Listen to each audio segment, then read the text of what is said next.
If you like the story, you can support the author on Patreon. Link is in the description. Additionally, if you would like to request novels and access my Google Drive where I have 200 plus audiobooks, then you can join my Patreon. Link is also provided in the description. Chapter 81, Dark Aura. After leaving Fuji's house, Aoki retried to video call the Pokémon Center, and this time the video call connected. Misty was informed about Aoki's actions, especially the reason so many people were alive, bringing tears to her eyes. She rebuked Aoki for being reckless and not caring for himself, but was glad that he was safe. Aoki narrated the toned-down version of the incident not to freak her out and keep her out of trouble. Misty clicked a Pokeball and a yellow Pokémon came out of it and hugged Misty. "Where did you get a Psyduck from?" Aoki asked. "There was an old woman who passed away and had a Psyduck. He now had no trainer, so Nurse Joy allowed me to have him," Misty said, petting the Psyduck. "Psyducks are hard to raise, but when they evolve to Golduck, they become very powerful. Be ready to work extra hard for him," Aoki said, recalling information about Psyducks. "Sure. Wait for me in Lavender Town, I will be there by tomorrow morning. Bye." Aoki hung up the call and went towards the forest and sat down under a tree. "Now tell me about Dark Aura." Darkrai came out of his shadow and floated beside him. Unlike a normal aura that is visible by an aura guardian, the aura of darkness can be only seen or felt by you, so no one will know if you are using it, but someone with enough mastery over the aura would only see that you are using a normal aura. Exceptions are Pokémon like me who can sense aura and energy of chaos. Aoki clenched his fists and a black flame-like cloak developed his fists. He could feel that his stamina had increased several folds along with a sense of power. He punched the ground and web-like cracks started forming. "Whoa, I didn't expect a casual punch to hold this much power," Aoki said, amazed by the power behind the punch. Aoki could feel as if he had developed a natural detection ability, as he could sense everything around him up to a certain distance even with his eyes closed. "Seems like my reincarnation gave me a very strong soul, that is why I am able to use Dark Aura. What else can I do?" Aoki asked. "From what I know, your aura has increased the growth rate of your companions and continues to do so the more control you get. Normally Pokémons have a limiter to their growth, but with Dark Aura, that limiter holds no limit. To get the direct benefit of Dark Aura, your companions must have a mental familiarity with you.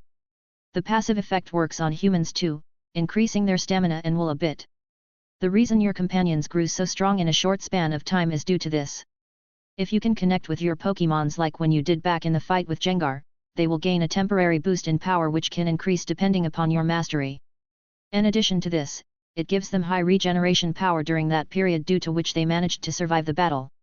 You are now immune to mental attacks from psychic people but not immune from psychic Pokémon till you get enough control. You can use your aura to make people more comfortable or even attracted to you. But remember, you cannot use too much aura or your life force will be drained," Darkrai said. "So Darkrai, currently how strong are you? Can you form your own dimension?" Aoki asked. "Currently my energy is at peak master rank, but my mastery over energy and moves are at the bottom. I even forgot about what some of my powers used to be. As long as I don't gain a satisfactory level of mastery, I cannot touch the aspect of space, teleportation, and dimensions," Darkrai said. "Don't worry about that. Now that you are my partner, I will help you regain your previous strength back, or may even make you stronger. Currently what moves can you use?" "Yes, with the Dark Aura it will be faster. I can use Dark Tendrils, Hypnosis, Dream Eater, Disable, Haze, Shadow Ball, Dark Pulse, Dark Void, Sucker Punch, and Foul Play." "Well, that's a lot of good moves, I will help you remaster them. I was curious about one thing, why do you know about modern terms like the moves names and elite rank, etc.? I was not always asleep, I regained consciousness at regular intervals through the years. I truly regained consciousness around 10 years ago. I could hear and see everything that was going on in Lavender Town and some places around it," Darkrai said with a bit of regret. "You have been alone for years with no one to talk to, that must be hard." "Don't worry about it, I am used to loneliness. Forget it. You wanted to hear about primal evolution, right? I have mostly forgotten things from my time, but I remember this one. So primal evolution can be done when a specific stone with specific energy comes in contact with the intended Pokémon. Where did those stones come from?" Aoki asked. "Those stones came to the world from a meteor thousands of years ago. Lord Giratina knew how to create a perfect imitation of the original primal stones and imparted to almost all the retainers the method. The original primal stones are made from a material that is unbreakable for some reason. The main fuel for primal evolution is strong intent, will, and determination. But as time went on, humans and Pokémon could combine their power to trigger primal evolution too. That ring you have is called the transfer medium, which can be connected to multiple primal stones to provide energy, as those stones have lost some of their required energy over the years. Let's call the transfer medium Keystone and primal stone Megastones, and the evolution as Mega Evolution. Sure, from what I remember in my time, humans who had a very good bond with their Pokémons could. That technique was forgotten with time. Aoki searched his bag and took out a small stone. Where did you get that? That is a primal stone, Darkrai said. I brought it from somewhere. It was found underground with fossils, Aoki said. As soon as the keystone on his ring and the megastone made contact, the megastone acquired a light glow. That megastone is now linked to your Ket stone, said Darkrai, touching it. And from the energy I can perceive, it belongs to a rock-type Pokémon. I don't think you have a rock-type Pokémon with you, so you have to wait for that. Aoki took out an Ultra Ball and asked Darkrai to touch it. With this, you will be my official partner. Darkrai didn't hesitate and clicked the Pokeball to enter it. Aoki now had a mythical Pokémon on his side. It was worth the risk, I guess. Time to meet everyone. Aoki released all his Pokémons along with Darkrai. Yo everyone, seems like everyone was fine, said Aoki nervously, but the second he was tackled to the ground by all his Pokémons except Gyarados, as he didn't want to make a paste out of him. When Aoki connected his life force with everyone, they were aware of what was happening through their link. What were you thinking, Master, doing something like that? Don't do something like that ever again. Clefairy cried out, with everyone agreeing with her. She was so happy to see her master and everyone alive. Don't cry, we survived, right? Moreover, as your trainer, it's my responsibility to make sure that you all are safe, Aoki said, patting Clefairy's head. Clefairy pointed her finger to Darkrai and said, it's your fault too. You better take responsibility and be of master's use. Darkrai's blue eyes scanned everyone's expression. A good bond. Yes, I will do everything to protect Aoki from now on. Aoki suddenly came to a realization. Wait a minute, I can understand what all of you are saying without telepathy from Clefairy. Everyone turned their heads toward Aoki in surprise. Another benefit of aura that I forgot to mention about, Darkrai said. Chapter 82, Second Stage of a Dragon. Lavender Forest. After a short reunion after a near-death battle, Aoki assessed every Pokémon one by one. Every Pokémon had received a boost in power and energy control, with their total energy and energy density increasing, especially Clefairy. He assigned some short energy training to everyone to get used to their new energy levels, which he trained to control his aura under Darkrai. The training went on for 2 hours, making Aoki get more used to the use of aura. Under Darkrai's guide, he somewhat learned to maintain a cloak of aura around him, which will make him react faster and make himself appear friendly to wild Pokémon. The exercise was very exhausting and left Aoki gasping for air. I think it's time for one of you to evolve, said Aoki, looking at Bagon. Aoki wanted to evolve Clefairy and Nidorino too, but he wanted them to spend some more time getting used to master rank. He wanted them to reach their limits in their evolution stage before going to the next stage. He had some high-quality moonstones along with the one from Darkrai, so there was a chance that they would enter elite rank directly. Bagon became happy while others were a bit disappointed but happy for him. Bagon stopped holding back the evolution and his body got enveloped in bright light. Just like always, Aoki was hit with a wave of tiredness, but this time, he knew the reason for tiredness. His Pokémon absorb the aura he emits passively, but during the evolution process, the absorption rate increases many folds. Go near him and subject more of your aura just as I instructed earlier. Within the light, the structure of Bagon started expanding as the dragon fang that he was holding was completely used up. Aoki felt his energy decreasing at a rapid rate. He stopped the link as he sensed that it would be enough. Chameleon and Gyarados, who were waiting for the evolution, felt something in their instinct was telling them to release their dragon-type energy at evolving Bagon. Charmeleon used Dragon Breath while Gyarados used Dragon Rage at Bagon, which turned the white light to bluish-purple. Whoosh! The purple light faded in the form of a shockwave, and in front of everyone was a newly evolved Shelgon. A quadrupedal Pokémon standing at a height of 1.8 meter came into view. A hard bone-like structure covered his entire body with openings for limbs, tail, and front, from which 2 yellow eyes were visible.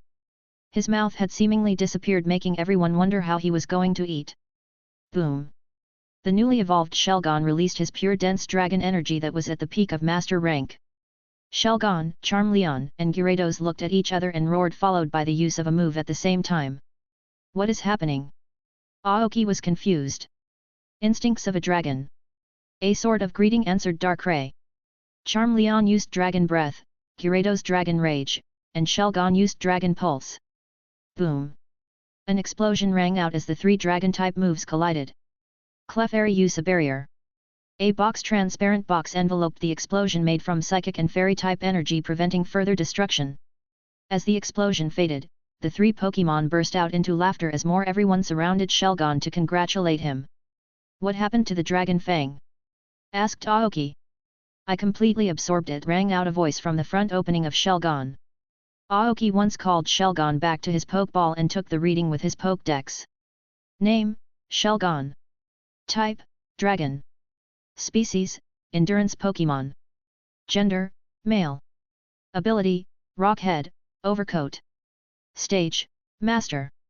Moves, Ember, Leer, Bite, Dragon Breath, Dragon Claw, Fire Fang, Protect, Dragon Dance, Headbutt, Zen Headbutt, Rain Dance, Brick Break, Rock Tomb, Dragon Rage, Flamethrower, Fire Blast, Aerial Ace, Skull Bash, Focus Energy, Dragon Pulse, Dragon Rush, Crunch, Hydro Pump, Twister.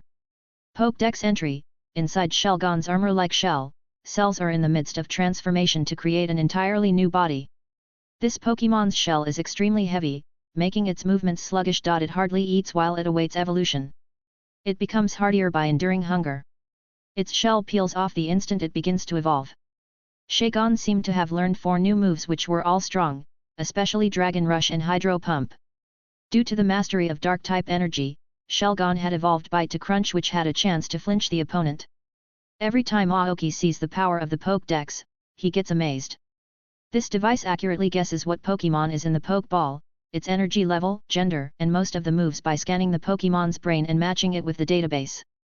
But it sometimes does mistakes in calculating energy levels and moves. It can only show moves that the Pokémon has the most mastery on. The rest of the moves are custom input by Aoki. The main catch is that Pokédex only works for Pokémon that have been caught and researched to upload the movesets. Pokémon like Ho-Oh and Darkrai will show no results in the Pokédex. Aoki tested something and took out some Pokeblocks for Shelgon to replenish her energy. Instead of eating the Pokeblock, the Pokeblocks turned to powder and the energy from it was absorbed by Shelgon. No, I cannot eat Master's tasty food anymore. I only have to survive by absorbing energy from the food. Still childish even after evolution, Aoki was helpless. Darkrai tasted the Pokeblocks and he liked them so much that he ate the entire box in one go. More. I have never eaten something so good, Darkrai said. All the Pokémon burst out laughing seeing Darkrai. Another one bites the dust, thought Clefairy. The next morning Misty met with Aoki. He gave her a long tight hug. From being worried about her life to nearly losing his life, these hours were not simple. If not for Mew and Darkrai he would have been dead. His world had completely changed in the last few hours. Seems like you have completely recovered, Aoki said. How can I not? I have a lot to get well for. Chapter 83, Darkrai's Dimension. Shelgon, Desire. From the day I was born, I wished to fly. Not with gravity or riding someone else but with my wings.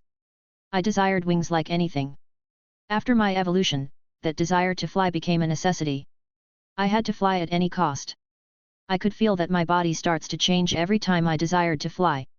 I will turn this desire and longing into my drive and motivation to move forward. One day I will fly so fast and high that nobody would be able to reach me. That is my desire. After spending the entire day traveling and training their Pokémon at short intervals, they set up their camp. So you are an Aura Guardian now? Misty said, still in a huge shock. Aoki had only told her about the powers of normal Aura Guardians. Although Aoki could only coat some of his body parts with aura, it was a huge matter. Misty had never expected Aoki to awaken the power of aura. From the toned-down version of the story Aoki told, he had awakened it at the moment when the battle against the horde of ghost Pokémon got tricky. She would be lying if she said that she was not jealous. Who doesn't want cool powers like aura and psychokinesis? Still, she was glad that it was Aoki who got the power. She had seen him work hard till his Pokémon cannot move an inch. Everything happens for a reason. Hey, Aoki, where did you get that ring? You didn't marry someone behind my back, did you? Misty asked in a sarcastic one. Yes, while fighting one of the ghost Pokémon got attached to me and proposed to me, which I accepted. This ring is the proof of our love. Both of them had a good laugh for this, after which Aoki told the real thing. It was given to me by an old man as a reward for solving the case of Lavender Town. As Aoki started serving dinner, a pitch-black Pokémon wearing a red scarf-like thing on his neck popped out from Aoki's shadow with a food plate. K-ya-a-a-a. Misty screamed and moved back several meters from Aoki, freaking out badly. Misty had never heard or read about that Pokémon, but that Pokémon gave her the most fear she had ever felt. She felt as if something was gripping her soul and she would die if she stayed a bit longer near that Pokémon. Please don't kill me. Please don't kill me, she constantly said, covering her head. Darkrai retracts your aura, you will break her mind, Aoki said as Darkrai's presence dimmed. Misty started taking deep breaths as the pressure decreased. Aoki went near her and comforted her till she was back to normal. Misty met Darkrai, my new companion, Aoki said proudly. Misty quieted down when she heard that Pokémon was Aoki's newest addition. When she heard that it was a mythical Pokémon, she freaked out even more. How did you get a mythical to your team? He just decided to follow me. Right, Darkrai? I appear so. Can I get another fill? Darkrai said, emptying his plate of food. Fine, I don't care anymore. Nothing about you is normal anyways, Misty said as she kept eating. Looks like her brain fried. The next morning, every Pokémon started their meditation and energy control exercise that they do every day without fail. The change was Darkrai was a new addition to their team. Misty started her training away from Aoki as usual. Aoki already has some expectations as to what Misty will say at the end of her training. Aoki had started to experiment with his dark aura and found some things. In addition to increasing his physical strength and reaction time to a new level, he found that his sensitivity to energy has increased. The power to sense the energy of a Pokémon is rare and not unique to Aoki. People like Bill, Oak, and his father could tell the rank of a Pokémon from their energy too. The difference now is that he can determine the rank of a Pokémon from a distance, which was not possible earlier. If he had to grade his Pokémons based on level, Pidgeotto and Weepinbell would be in 50s, Clefairy and Nidorino in 40s, Charmeleon, Gyarados, Shelgon and Darkrai at 60. Overcoming the barrier from left 20 to 21 is not that difficult, but 40 to 41 is insanely difficult. The barrier between 60 to 61 is hell difficult, and finally, the barrier between 80 to 81 can only be crossed by legendary, mythical, pseudo-legendary, and peak-level talent Pokémon. Now that Aoki has a cheat code, he will make his companions reach the top powerhouse. Aoki found that the taste of his food and poke blocks enhanced to a new degree after he mixed it with aura. Unlike psychic powers, aura did not provide telepathy or telekinesis, but he didn't care about those things. While experimenting, he found that he had acquired a minor regeneration ability, which was very good for him as he always cuts himself and gets injured while training. As for his Pokémons, he assigned them some warm-up exercises under intense gravity before starting the monthly ranking tournament. Aoki holds regular tournaments among his Pokémons and the winner gets to eat his favorite food for 1 week. Pokémon in this are allowed to go all out, keeping in mind to minimize the damage done to the environment. Last time's winner was Charmeleon with Weepinbell as runner-up. Aoki was excited to see how the ranking changes. Darkrai would not participate as Aoki wanted to train him some more. Darkrai, from my assessment, you need to regain your mastery over dark and ghost type energy before anything else. Your total energy is at peak master rank, but your control is at junior rank, so it will take some time. Darkrai agreed with that statement. We will start with ghost type energy by increasing the proficiency over Shadow Ball and gradually increasing its power, Aoki said. Darkrai, can you tell me more about your powers of creating dimensions? Aoki asked. As you are aware, unlike some mythical Pokémon, I am not the only one of my kind. But the ability to create separate dimensions is unique to me because I was the first one of my species and hold the power to control the energy of chaos. Almost every legendary Pokémon can create a small pocket dimension for themselves to live in, taking it from the real world, which can be entered with proper steps. My ability goes beyond that, as I can carry it everywhere with me. I can create a new dimension that had a fully functional ecosystem, and the total area of the dimension relies on my strength. So the dimension you were trapped in was your creation, right? Yes, it was my creation. If my estimation is correct, I can recreate a dimension for your Pokémons to the line in about 3 months, Darkrai said. Thank you, Darkrai. I always plan to have an area to myself where my companions will be safe and I can visit them whenever I want. No problem, Aoki. Let's start your training them. Clefairy came forward and showed Darkrai an example. The shadow ball she conjured is different from normal as it contains a huge amount of ghost-type energy compressed to its limit and added high-speed rotation. Darkrai understood the concept and started training. Aoki saw the shadow ball and got an idea. He asked Clefairy to try mixing different types of energies into the shadow ball and see which one enhanced the powers. One by one Clefairy tried all of them. Fire type and normal didn't mix, psychic type immediately made the shadow ball explode, giving Aoki another idea. Finally, after a few more tries, electric type energy was the most compatible and increased the explosive power of the shadow ball. Aoki assigned her the task to practice this one, creating an explosion with ghost and psychic powers and finally increasing mastery over Dazzling Gleam and Moon Blast.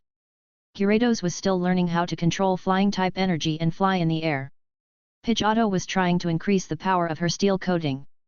Weepinbell was trying to further increase the speed of the solar beam and hyper beam while adding compression. Chameleon was trying to increase his steel type and dragon mastery to take them near his fire type. Nidorino was trying to increase his speed and trying to use multiple energies at once. Shelgon was tasked to increase his mastery over Dragon Pulse and Twister, which he learned to do after his evolution. Taking out his Pokédex, he started to get some things done.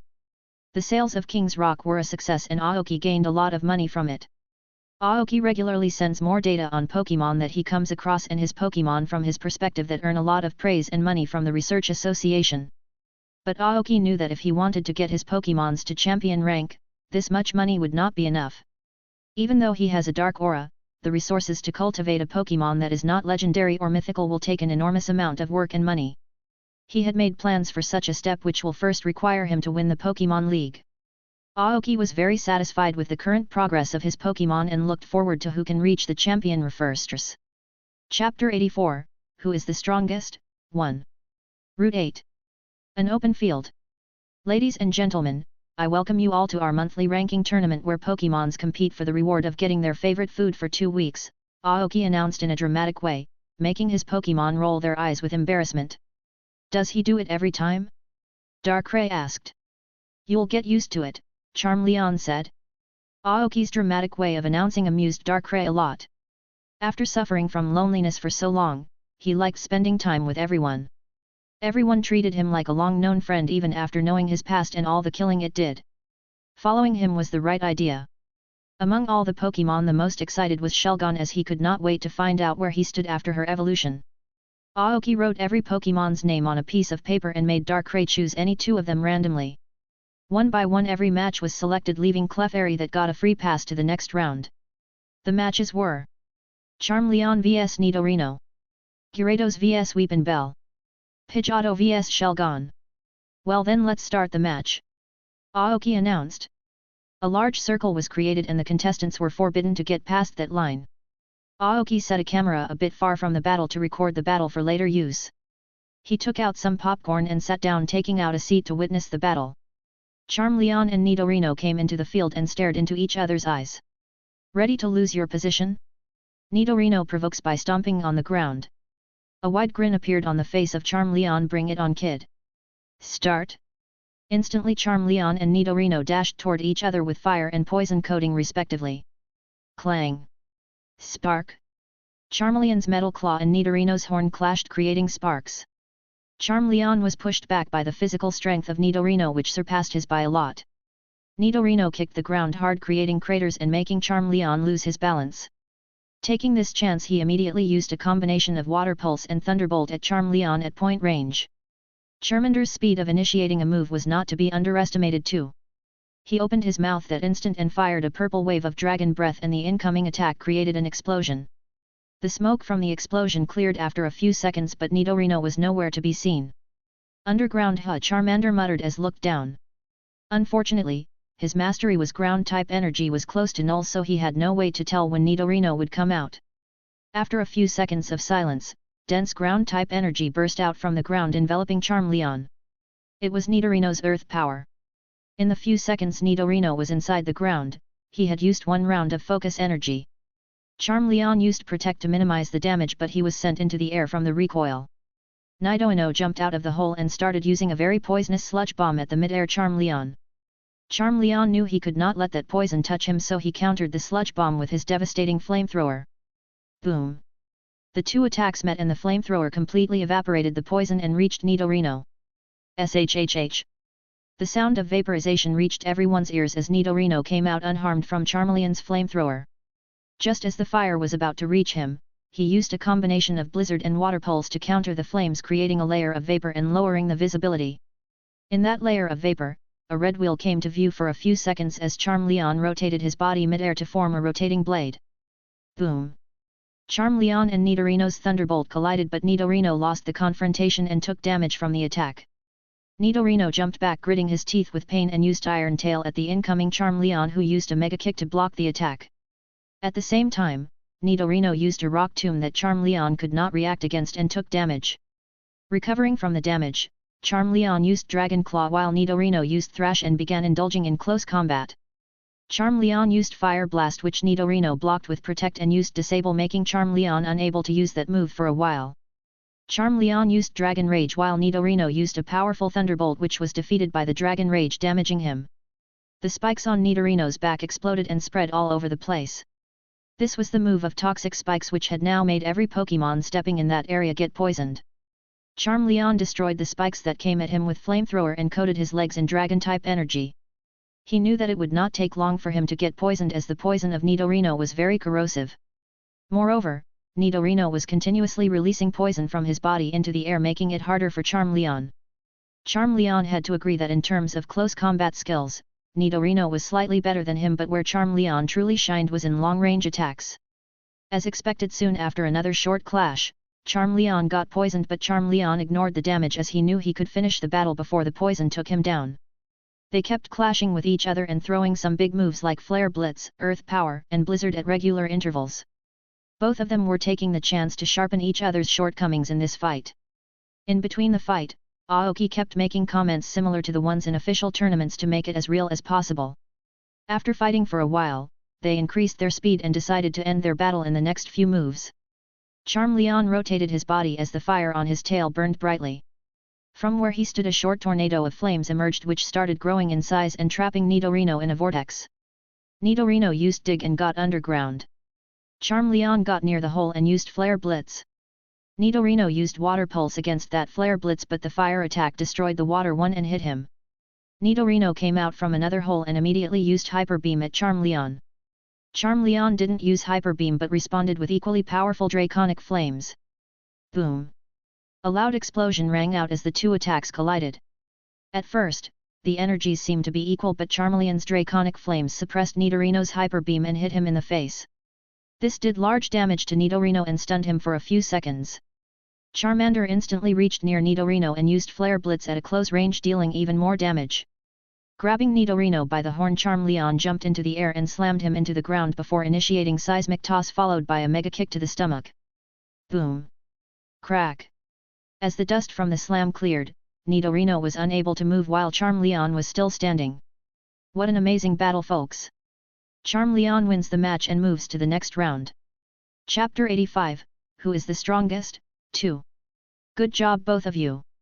Now time for the analysis of your fight. Although you two fought well, there were a lot of mistakes that were repeated. Chameleon, you have superior flexibility and speed, but instead of taking advantage of that, you went for heavy attacks where Nidorino excels. After you got poisoned, you still maintained the same attitude, making you hurt more.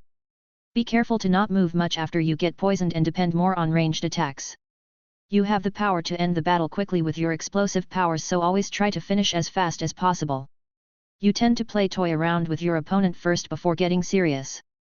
Stop doing that and don't hold back. At the last moment, you abandoned all techniques and went into a berserk mode that would have cost you the match. Let me remind you again, between a wild Pokémon and a Pokémon who aims for the top, there is a difference in technique, temperament, and styles, so don't forget that. Am I clear? Yes, Master. Charmeleon nodded and took his words to heart. Next, Nidorino. You have the highest close combat potential out of all your friends, so put that to use in combat. You have practiced a lot of moves during our practice which you need to implement in your battle. We will do it together after the event ends. You do a lot of wasted movements which we will improve in the training later on. Your ground type and rock type energy could have been used against Charmeleon, but you used poison type more in close combat. Make sure to take every advantage you can. Am I clear? Yes, Master Nidorino nodded. Good, there is a large improvement in the places you two lacked, so keep working hard. Everything will show the result in time.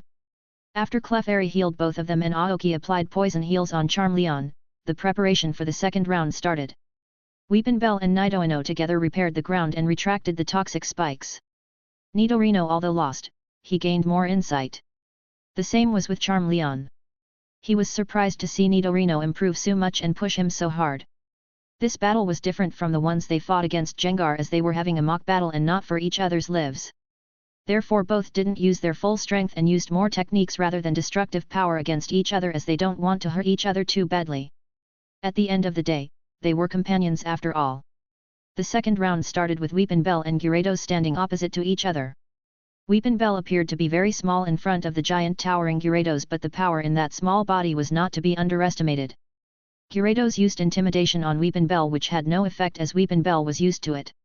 Instead of attacking first, Gyarados jumped in the air and started a dragon dance, giving Weepinbell a chance to use Sunny Day. Gyarados didn't want to give Weepinbell a boat and used Rain Dance to negate the effect of Sunny Day. As the energy of Gyarados was much larger, rain would continue to pour, not letting Weepinbell set up Sunny Day anytime soon. Weepinbell as usual started releasing a mixture of sweet scent, poison powder, and stun spore into the air while using bullet seed at Gyarados. Gyarados condensed dragon-type energy and started shooting orbs of dragon rage from his mouth against the incoming seeds. All the attacks didn't collide and reached the opponents. Weepinbell, due to his flexibility, could dodge the dragon rage, but Gyarados could not. But the damage done to him was small because of his strong scales. Gyarados opened his mouth and fired a hydro pump at Weepinbell, who started dodging by creating wines for his feet. The power of the hydro pump was even more than Charmeleon's flamethrower and created large craters and holes in the ground. Weepinbell jumped near Gyarados' face and used Slam and Energy Ball. Gyarados roared and used Blizzard, which did a lot of damage to Weepinbell as he was very close. Fortunately, Weepinbell didn't have a poison coat, or he would have been frozen by the devastating ice-type energy. Coating his fangs with dark-type energy, Gyarados jumped at Weepinbell, who used Leaf Blade to hold his ground against Gyarados. Taking that chance, Weepinbell sprayed a lot of poison into the open mouth of Gyarados, poisoning him. Gyarados again used Blizzard, but this time Weepinbell was about to use Giga Drain to increase his health while decreasing his opponent's. Gyarados roared with pain and brewed a storm, getting Weepinbell away from him. Instant water-type energy condensed on the tail of Gyarados as he slammed Weepinbell to the ground, creating a large crater. That was not it. He opened his mouth wide and started using highly condensed brine, which was so hot that Weepinbell took burn damage. Ignoring the pain, Weepinbell jumped in the air using his wines as spring and slamming an energy ball into the face of Gyarados. Coating his entire body in water-type energy, Gyarados started rampaging in the field, giving very difficult to move. It was water-type version of the move Thrash of Gyarados. With all preparation done, Weepinbell dug his vines into the ground, executing his strongest move, Great Forest Emergence. Unfortunately for Gyarados, the stun spore in the air that was making him sluggish each second acted and made him paralyze, making him take the full-blown attack from the vines and the short forest created. Gyarados was not going to give up so easily and used Ice Beam to break off the vines that held in, but the power and quality of vines increased even more, totally making him unable to move a muscle. Aiming his face at Gyarados, Weepinbell shot his solar beam, but unexpectedly Gyarados condensed a strong hyper beam which broke apart his face restraints and shot at Weepinbell. The devastating and unrestrained hyper beam totally crushed the solar beam of Weepinbell and hit him. Weepinbell turned to a blur as he was thrown out of the field, creasing into multiple trees and finally stopping. Weepinbell is out of bounds and cannot fight anymore. Gyarados wins. Gyarados gave a proud roar for winning, while Clefable brought back Weepinbell and started to heal him. Oh! The ranking is changing this time. Charmeleon said with a grin. Chapter 86, Who is the strongest? 3. Same as last time, Aoki started to analyze and point out the problems. Seems like you two threw everything I taught you out of the window after the big battle. Aoki said with frustration. First, Weepinbell, your ideal playstyle is taking it slow and closing all paths of the opponents, but in this match, you went out of your way to do frontal assault where your opponent was good at it. Even though you knew your opponent's weakness, you only decided to attack it later in the match properly. Except for these errors, your response time, poison application, and grass energy control were perfect. We will start from the basics again tomorrow, which will bring you back to the line. Weepinbell too had realized the mistakes he did in the heat of the battle. As always, he remembered Aoki's words and started healing himself. Now for Gyarados, I am repeating the same thing I said to Charmeleon. Start acting like a Pokémon who is trained, not a wild Pokémon. While you were using Thrash, only one of your attacks touched Weepinbell while the rest only destroyed the area doing nothing. Your strength and weakness both lie in your head, but you stopped prioritizing it in the latter half of the battle. Use your size to your advantage, make the opponent approaches you using long-range attacks, then use physical attacks to suppress them. Don't go out of your way to approach the enemy. Same for you, we will start from the basics again. Gyarados nodded and started getting his injuries healed, but inside he was very happy. In Team Rocket, he was only told to do better and punished if he didn't meet expectations, whereas Aoki told him all of his shortcomings and was willing to teach him properly if he didn't understand. For the third round, Pidgeotto and Shelgon came forwards. Shelgon was pretty excited as she had surprises for everyone in this fight. Begin. As Aoki announced the start of the match, Shelgon started using Dragon Dance while Pidgeotto used agility and zoomed near Shelgon with her claws. Shelgon immediately rotated his body and took the claws to his shell, which was now as hard as Gyarados' scales. It was rapid spin. Cling! A sharp sound resonated as Pidgeotto's claws collided with Shelgon's shell. Pidgeotto was very surprised by the hardness of the shell of Shelgon, as she didn't have any mock battles with Shelgon yet. Fangs of fire manifested around Shelgon to bite her, but Pidgeotto used a whirlwind to get away from Shelgon. This would be tricky. Pidgeotto started using Double Team and a combination of air cutters, while Bagon released a strong Dragon Pulse that erased most of the after images in one got. Pidgeotto met a bad match type. Her speed is her strength, but against Shelgon, who has very high defense after evolution, things have become tricky, thought Aoki. Pidgeotto moved her wings faster and used Hurricane, trapping Shelgon in a large vortex. Aoki had to hold onto Weepinbell as he too was getting dragged into the hurricane. Bagon, after evolving to Shelgon, had a very high defense, but now his speed was the lowest in the team, so he could not get away from the hurricane. He could feel the sharp wind blades slowly damaging his shell and reaching inside.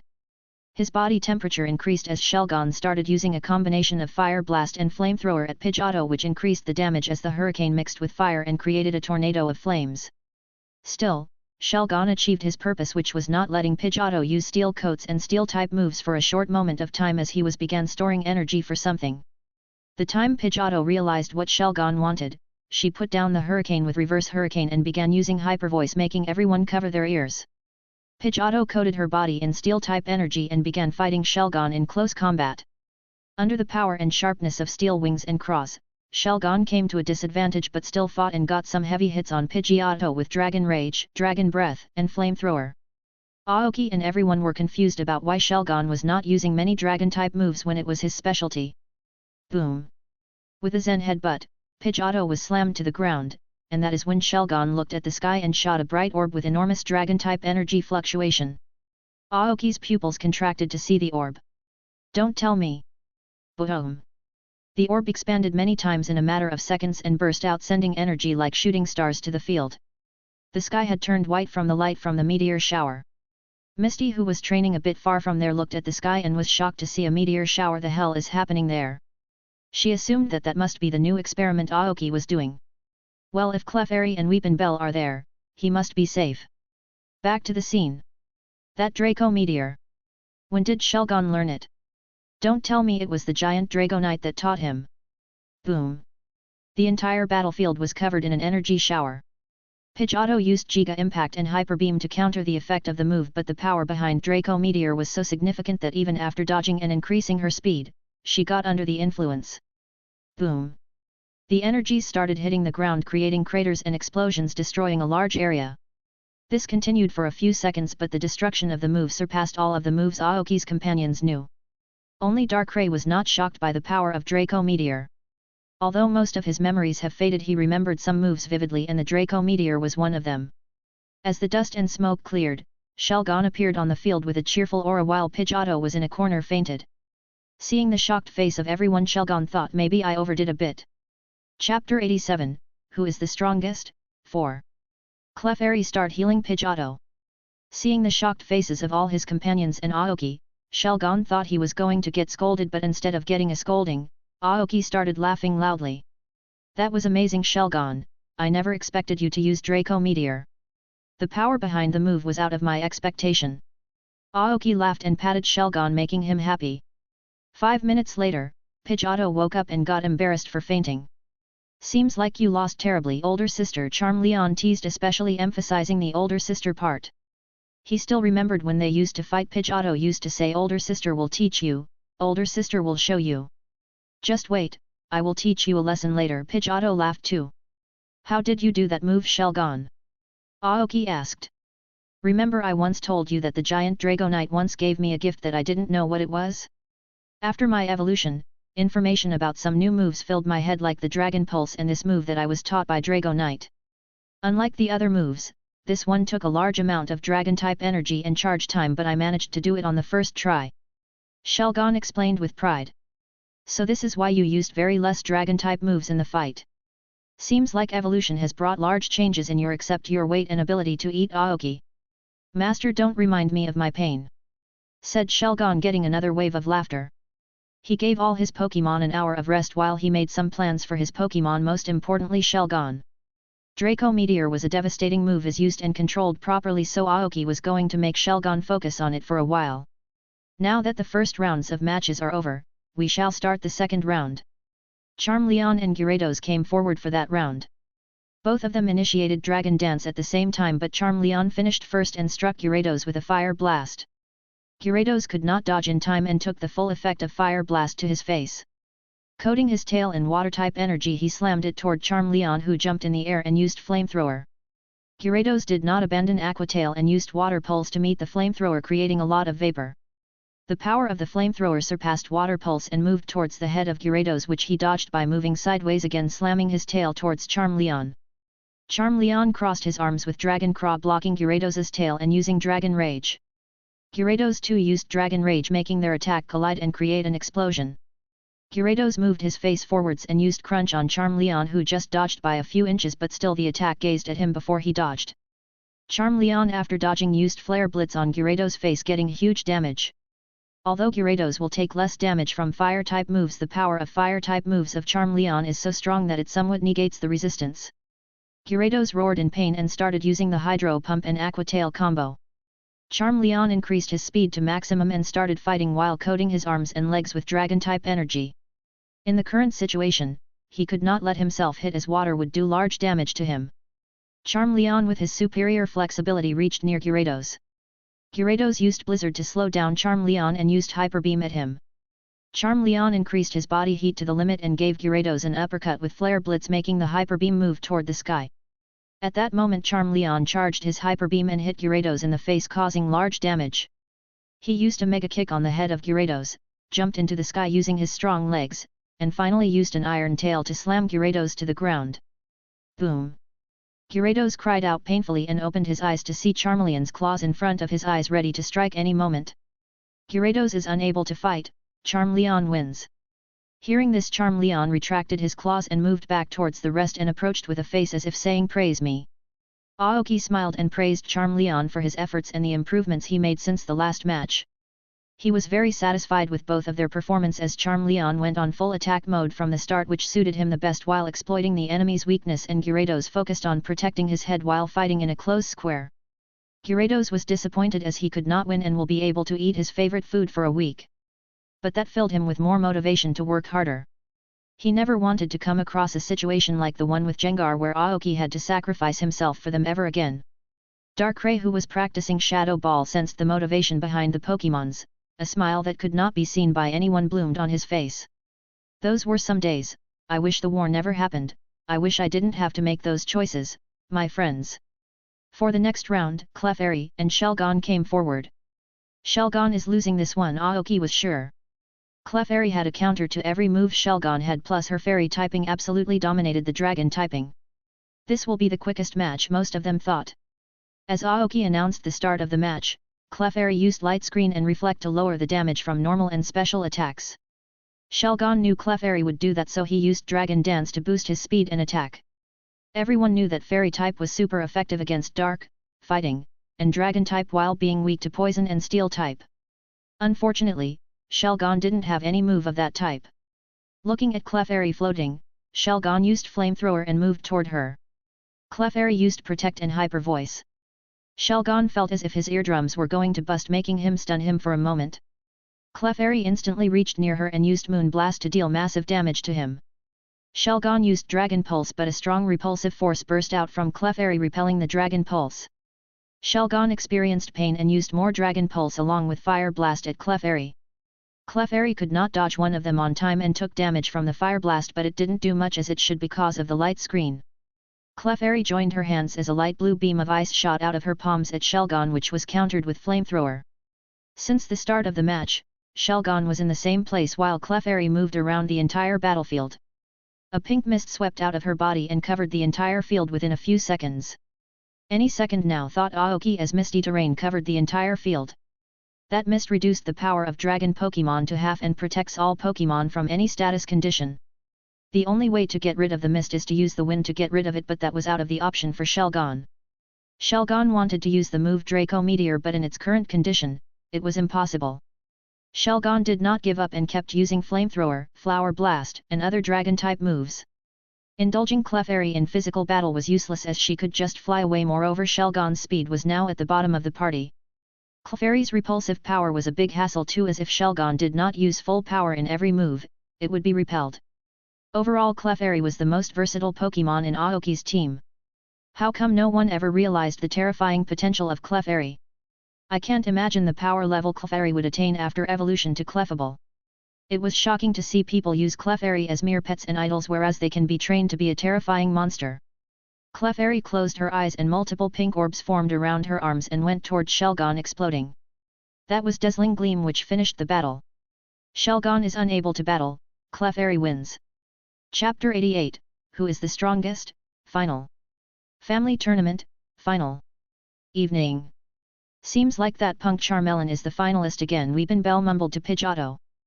Seems like we need to work harder or newbies are going to make a large gap. Who do you think is winning this one? Pidgeotto asked. Charmeleon, no doubt. I agree that Clefairy is versatile and has a lot of moves, but Charmeleon's raw power surpasses her every move. In terms of speed, he comes after you, so his chance of winning is more, Weepinbell said. Darkrai and Gyarados too agreed with Weepinbell's assessment. Charmeleon and Clefairy stood opposite each other waiting for the signal. This is the final match between Charmeleon and Clefairy, Aoki announced. Begin. Charmeleon dashed toward Clefairy while using Work Up and immediately reached her due to his speed. Clefairy pointed her arms forward and used Gravitational Push, but Charmeleon had already guessed her move and stabbed all his limbs to the ground. Even then the power behind the attack was very high to have skid back a few meters. Till then Clefairy had already condensed 5 shadow balls aiming at Charmeleon. Opening his mouth, Charmeleon released his signature Flamethrower, destroying the shadow balls and dashing toward Clefairy with his arms coated in Steel-type energy. Water-type energy blasted out of Clefairy as she used Water Pulse at Charmeleon. He increased his speed of dodging and started using Dragon Breath and Dragon Rage at Clefairy, which she occasionally countered with Ice Beam and Moon Blast, but the speed at which Charmeleon used his moves started to surpass her. She could not dodge one attack and got hit by Charmeleon's Dragon Breath Paralysis, her giving Charmeleon the chance to use Metal Claw and Iron Tail on her, dealing massive damage because of her fairy typing. Clefairy cried out as Water Pulse mixed with Psychic hit Charmeleon, trying to deal the same amount of damage, but Charmeleon used Protect and Dragon Coating to reduce the damage a lot. Charmeleon increased his body temperature and used Fire Blast at Clefairy, which she replied with another Gravitation Push, which decreased the power of the move by half, but still she got hit by the move talking damage as she could not use Protect on time. It was the time when the effect of Reflect and Light Screen came off. Reusing that move will take a few seconds, making her vulnerable, which she cannot afford while battling a Pokémon like Charmeleon. As the battle went on, Charmeleon started having the upper hand in the battle. This was the longest battle out of all the matches that took place that day. Both the Pokémons were bleeding from various parts of their body. While Charmeleon had a lot of energy to spare, Clefairy was running out of energy. The raw firepower of Charmeleon was destroying her every move. It felt like Charmeleon was having fun destroying her moves and making her suffer. It could be said that Charmeleon was jealous of Clefairy, as Aoki mostly used her as the core to hold the team in group battles, so he was taking that jealously out. He was not angry at Aoki but at himself for not being strong enough and being the core of the team. Aoki looked at the expression of Charmeleon and knew exactly what he was thinking. Since the day Charmander joined his team, he has been analyzing his behavior and character to bring out the best of him. Aoki has made him realize that a person must have a level of power and use to earn a position. Pidgeotto and Clefable both are capable of flying and surveying, but the job is only done by Pidgeotto because she can fly faster. The job of surveying a dense forest can be done by almost anyone, but it's only done by Weepinbell because he knows the best. Similarly, Clefairy has a wide vision and connects with the minds of others, so she is the core in the team battle situation. Now that the language barrier is gone, all of Aoki's Pokémon have their eyes on the position of Clefairy to be the core of the team, especially Charmeleon. Back to the battle. Clefairy used a combination of Mimic and Copycat to return his moves back to him, but that was useless too. In between the battle, Clefairy started shaking her finger in a specific pattern for a few seconds. Everything went silent as Charmeleon's instincts screamed at him to dodge, but it was too late. The entire battlefield started shaking vigorously as the ground cracked and released a large amount of ground-type energy. Clefairy smirked as Metronome took the form of Earthquake of all moves. Charmeleon did as much he could to defend himself by Dragon-type energy coating, but it was useless as the power and range of the Earthquake were too much for him to take and it was too late to jump. Moreover, Clefairy was using the last of her strength to hold Charmeleon down using gravity. Chameleon took massive damage from Earthquake as the flame on his tail almost dimmed. Seems like it's over for Charmeleon, Shelgon commented. It's Clefairy who is taking the crown this time, Gyarados said. Nah, just wait, Weepinbell said. You both are wrong, look carefully, the fire in his eyes has not gone, Pidgeotto said, looking at Charmeleon, who was pressed to the broken ground with Clefairy slowly approaching him while condensing a shadow ball. Admit defeat, you cannot move anymore, don't make your injuries worse, Clefairy said with a broken voice as she was nearly exhausted. Me, admit defeat. Charmeleon started laughing loudly as the fire on this tail that was about to be dimmed instantly started burning vigorously.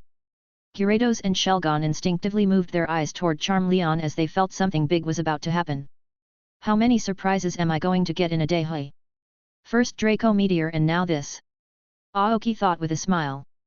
Charmeleon's eyes turned blue as a large amount of dragon-type energy blasted out of his mouth, taking the form of a snake-like dragon reaching Clefairy. Darkrai, use Protect. She will die if that move connects. As soon as the dragon was about to reach Clefairy, a translucent screen appeared in front of her, but the power behind the move broke apart the screen of Protect, but after reducing the power by 70%. Boom! An explosion occurred as Clefairy blurred and crashed outside the battlefield. Clefairy is unable to battle, Charmeleon wins. Charmeleon stood up and gave a loud roar and started blasting the same energy into the air. Oi, did he go insane? Weepinbell asked. No, what Charmeleon used at the last moment was Outrage, one of the strongest dragon-type moves that divided the energy gathered into 3 to 4 turns of energy bast. The problem with this move is that the user cannot use any other move till he uses up all the energy gathered in the moves. After expending all his remaining energy, Charmeleon fell down with a satisfied grin. Sigh. They took it too far again. Aoki fed both the Pokémon a bottle of potions and let Weepinbell heal them slowly. After a while, Misty returned to the place Aoki was and made a "you're at it again" face, seeing the level of destruction. Aoki had started preparing dinner by then. So, who won? Misty asked. Charmeleon. Oh. This time too. I can't wait to see the reaction of Nate when he sees the power of the Charmander that he threw away. Haha, it will be priceless. Now so extra spicy food for him for the next 7 days, hey. Yes, I can manage for 3 days, but we have to get to the Saffron City as fast as possible before our supplies run out. We could not buy anything special in Lavender Town after all. Aoki said, handing Misty and all the Pokémons their part of the food. Misty was so engrossed in the delicious food of Aoki that she did not realize that the food was enhanced than yesterday. It was due to Aoki mixing his aura into the food which enhanced the taste. Charmeleon and Clefairy were awake but could not move a muscle because of fatigue, so they were resting in one corner. Both of them were scolded by Aoki for going too far, but fortunately didn't give any punishment for showing so many improvements. The two Gyarados had become good friends and happily chatted. Darkrai continued to stare at Aoki, waiting for the food to arrive impatiently. Shelgon and Seadra formed a group due to their dragon type. Weepinbell, Pidgeotto, Nidorino, Starmie, Politoed, and Seadra chatted, forming a group in which Aoki's Pokémons bragged about the battle they had. How did his training go? Aoki asked, pointing at the Psyduck happily munching on food. Difficult. Although Psyduck's water moves are stronger than Azumariel's, he cannot fight for more than a few minutes before stopping due to a headache. He can only use psychic moves when his headache reaches its peak, Misty said. So either water or psychic moves. Yes, I have to work on him harder than others. Azumarill was one of the oldest Pokémons of Misty, and seeing all the newcomers surpass her was a bit disheartening for her, but she was going to give up. She knew that Misty loved her and never abandoned her, so she tries her best to make sure to return the love and become useful to her.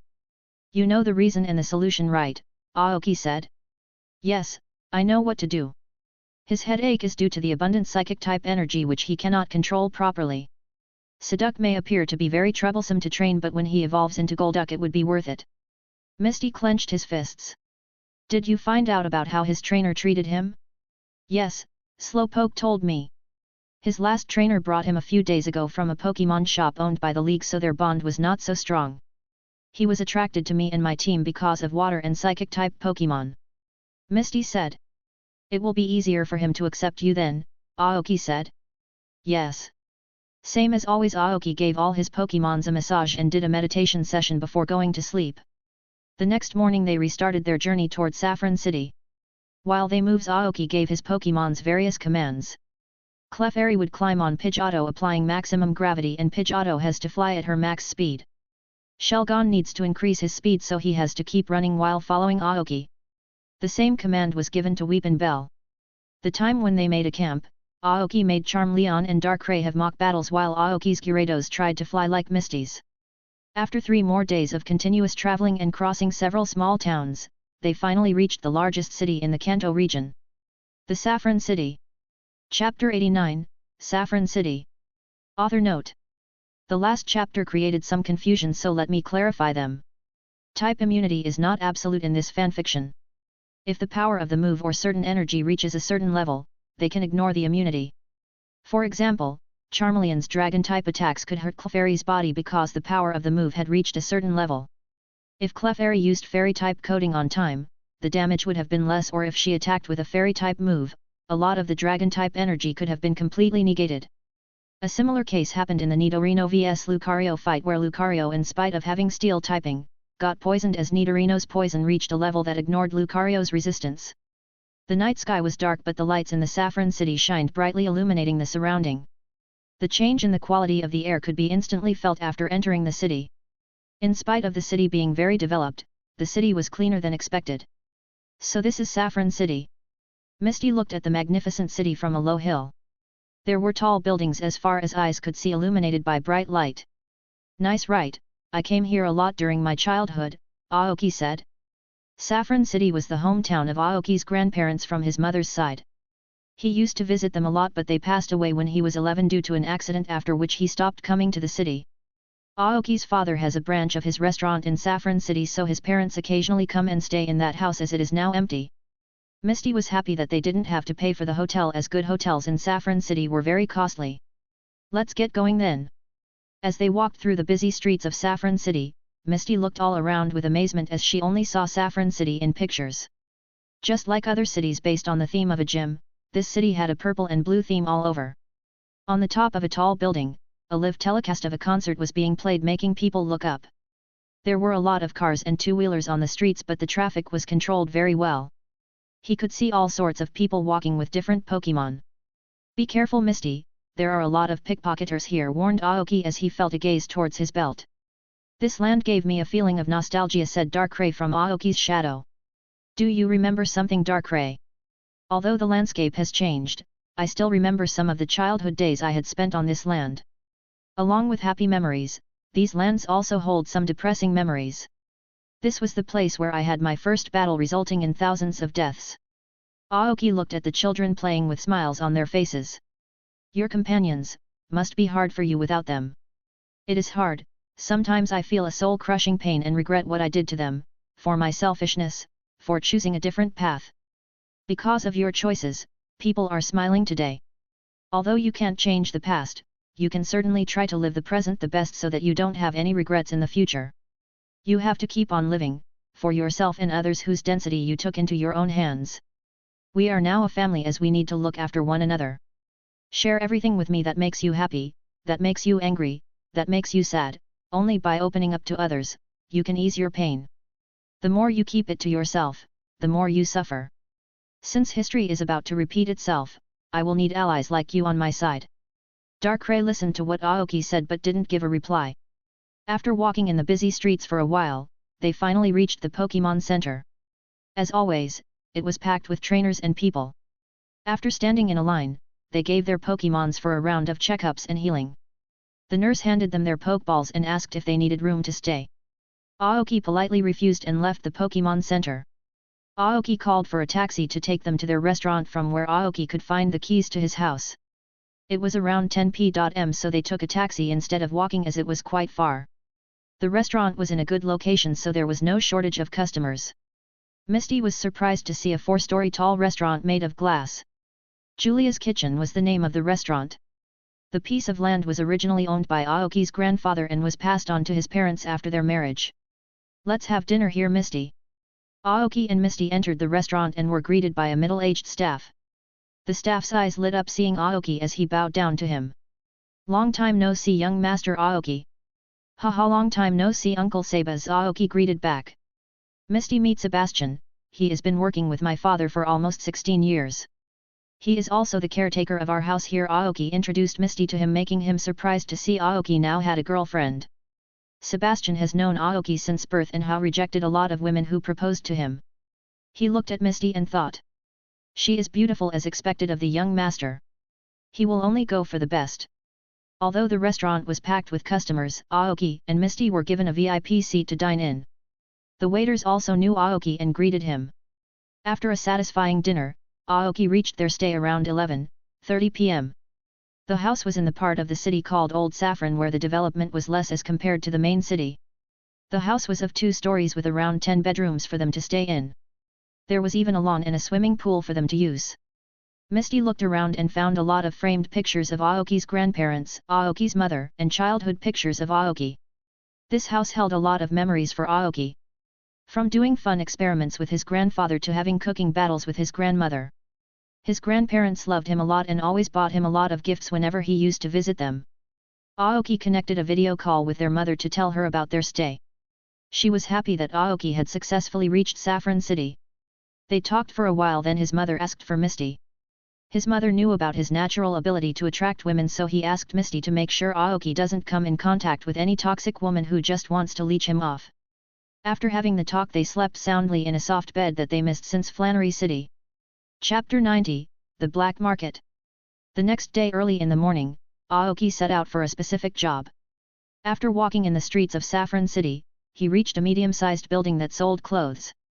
The crowd inside the store was not so much, which made it easier. "I will have 2 blue jeans and a black coat, please," Aoki said to the receptionist while showing a black card. The receptionist nodded and an employee came to Aoki and asked to follow him to the changing room. "Do you find any surveillance device, Darkrai?" "No, except for the mirror, everything is normal." The mirror is enveloped in very dense psychic energy, most probably by an elite-level psychic Pokémon. Aoki tapped various places on the mirror in a specific pattern and the mirror started to slide down, showing a path that led underground. Aoki put on a black face mask and started walking down the staircase to the underground location. He was going to the black market to get some shopping done. "Darkrai, how large of a space can you create right now?" "Currently, I can create a small dimension around the size of a room." "Good, that would be helpful now." The black card he showed was a membership card from the black market that he got the last time he went there. As he got to the end of the staircase, he saw a woman smoking on a couch in a dimly lit room. Beside her was a Hypno who was holding a glass of alcohol. This Pokémon has its signature on the mirror. It was not Aoki's first time seeing Pokémon drinking alcohol, so he didn't give any reaction. She looked up at him and gestured for him to sit on the couch opposite to her. The Hypno released a bit of his energy on Aoki, but he gave no reaction and brushed it off, making the woman surprised a bit. "Good luck out there," the woman said as Aoki disappeared from his place and got teleported, and reached a different location. Immediately he felt a lot of eyes on him, but he ignored them and walked forward. Not everyone was wearing a mask there. Each major city had a black market whose location was only known to some people. There are several people in the city who will teleport a person to the black market. It is extremely difficult to find the black market if not affiliated with any criminal organization or shady forces. A black market is a place where all sorts of things could be bought. From Pokémon that are illegal to sell to Pokémon corpses. This was a place where life was not guaranteed. This place held the bases of many criminal organizations like Team Rocket and Bounty Hunters. The only reason Aoki knows about the way to access the black market is because of Professor Oak. The cheerful grandpa that everyone loves is completely not what he looks like. Professor Oak doesn't give a damn about the black market and criminal organizations in the Kanto region. He only cares about his research, his family, and talented trainers and researchers. He will not care if the Kanto region is controlled by the Team Rocket as long as he gets his data and his family and Pallet Town is safe. As Aoki walked, he saw the traffic of Team Rocket members more than usual. He didn't try to snoop around as it was not his problem. After walking for a while, he reached a Pokémon shop. "What do you need, sir?" asked a fat man wearing a cap. "Do you have a shelter?" "Yes, sir." The fat man took out a sheet of paper that had information about the shelters available in the store that included the size, age, gender, and rank of the shelter. Aoki selected the strongest shelter, which was at Quasi Master rank. The fat man asked Aoki to follow him inside to show him his Pokémon. Aoki walked through the store and saw various Pokémons trapped in cages with restraints. Some are healthy while some are malnourished. He reached a room where there was a pool and various shelves of Pokeballs. The fat man picked up a Pokeball and released a shelter that was asleep. "How much for it?" "250k Poke dollars." Aoki took the Pokeball and have the man a card for payment. This card was solely created by Aoki for the black market and had around 1 million Poke dollars. Currently, he has multiple sources of income. One from gym battles, one from trainer battles, ranger missions, and lastly Researcher Alliance. He also received a lot of money from the sales of King's Rock, so he has around 4 million Poke dollars in total. "Do you buy Pokémon?" Aoki asked. The man nodded, to which Aoki presented 4 great balls. They contained Master Level Dodrio, Machoke, Golbat, and Primeape that he caught from the wild while doing deep into their territory. The man put the Pokeballs in a large device to scan the details. His eyes lit up seeing the rank and health condition of the Pokémon Aoki wanted to sell. "How much are you willing to pay?" Aoki asked. 350k per Pokémon. "Don't make a fool of me." 650k. They are perfectly healthy Pokémon. Aoki replied. "Ugh, 500k, I can't go further. If I can catch 4 master rank Pokémons, I can catch more in the future to sell too. Give me 650k and they are yours to sell." They argued back and forth for a few minutes before finally settling at 600k. Aoki asked to deduct the price of shelter from it. Aoki left the shop with 2.15 million added to his account. His next stop was a general store where he bought 2 new camping tents, a poke block machine, and some cooking utensils. He looked at the address mentioned by Professor Oak and brought some of the research tools that he needed for his advanced research. These machines included an energy reading device, an advanced temperature detector, a laptop, etc. Next, he went to the TM shop. He bought some T.MS like trademark of Calm Mind, Hyper Beam, Thunder, Thunderbolt, Sludge Bomb, Drain Punch, etc. for Darkrai, which cost him around 500k Poke dollars. He entered an alleyway and immediately taught Darkrai all of them. Using Darkrai he could steal, but why is he not doing it? Because the level of security is absurd in the shops. In addition to cameras and psychic Pokémon hiding, there are pressure plates everywhere that would ring an alarm if a single item disappeared. Chapter 91, The Black Market 2. Welcome to our humble information center, Trainer Aoki. A person wearing a Joker mask rubbed his hands. No need to be shocked, we know about everyone who enters the city. The man was sitting in a black room with a glass wall in front of him with a small cutout. On the opposite side of the wall sat Aoki. "So Aoki, what information do you want?" "Tell me the situation with Team Rocket," Aoki asked. "Sorry customer, we work for money and they have played a lot of money not to give out information about them. If you can give me 15 million, I might give out some important information." "Forget it, tell me the information I can get under 100k. Stingy with the money, I see, whatever, here is the information I can sell you at that price." Aoki looked through the list and selected some of them, like the secret of the unofficial gym, the location of the best shops, how much they know about him, etc. The person with the Joker mask one by one told him everything that he wanted to know. Aoki was surprised to hear that the black market knew about every place he had been so far and what Pokémon he owned. "Since it's your first time here, let me give you a free piece of information. Someone from the Team Rocket regularly takes updates about you, so better watch your back." Aoki didn't give any reaction to the information as he expected that. He had the Gyarados that Team Rocket experimented after all. Now for your last information. The unofficial gym of Saffron City is a dojo to train people and Pokémon in martial arts, but the master of the dojo has an interesting secret. He is a person who has the power of aura. If someone has the power to use aura, he is the best person to learn from. He is said to have been a teacher of another trainer who can use aura and is a formidable trainer. Thanks for the information, I will be leaving then. Don't you want to know about the formidable trainer? Not interested. If you need more information, our doors are always open for you with the condition that you have enough money. Coming out of the information center, Aoki asked Darkrai about the room that he was in. There were around 5 master-level psychic Pokémon surrounding the room and 1 elite-level ghost Pokémon in the man's shadow. Did they leave any mark on me? The ghost Pokémon left a mark on you, but I erased it. They will most probably increase your threat level for it. Thanks for it. With Darkrai for emergency and his Pokémon for a frontal assault, he was not worried about his safety. Aoki looked at the list of the shop he got from the information center and started walking towards one. He wanted to get his hands on a peak-grade leaf stone for Weepin' Bell. He could get high-grade leaf stones in the market, but peak grades were not available normally. The place that sold the stones kept a sample of each stone in a glass drawer to view. Thankfully the store had a final piece of peak-grade leaf stone which he bought with 75k. He ordered some pieces of high-quality water stones too. Around the drawers were several boxes with different labels. Darkrai asked Aoki to go towards the box with the label unknown written on them. What is in this box, mister? Dusk stones, recently imported from Sinnoh region. The shopkeeper felt not from the Kanto region. Going by his dialect, still he was trying to imitate the Kanto dialect, which made him speak slower. You must have hit a jackpot if you got so much dusk stone, but why is unknown written on it? Their rank is yet to be determined.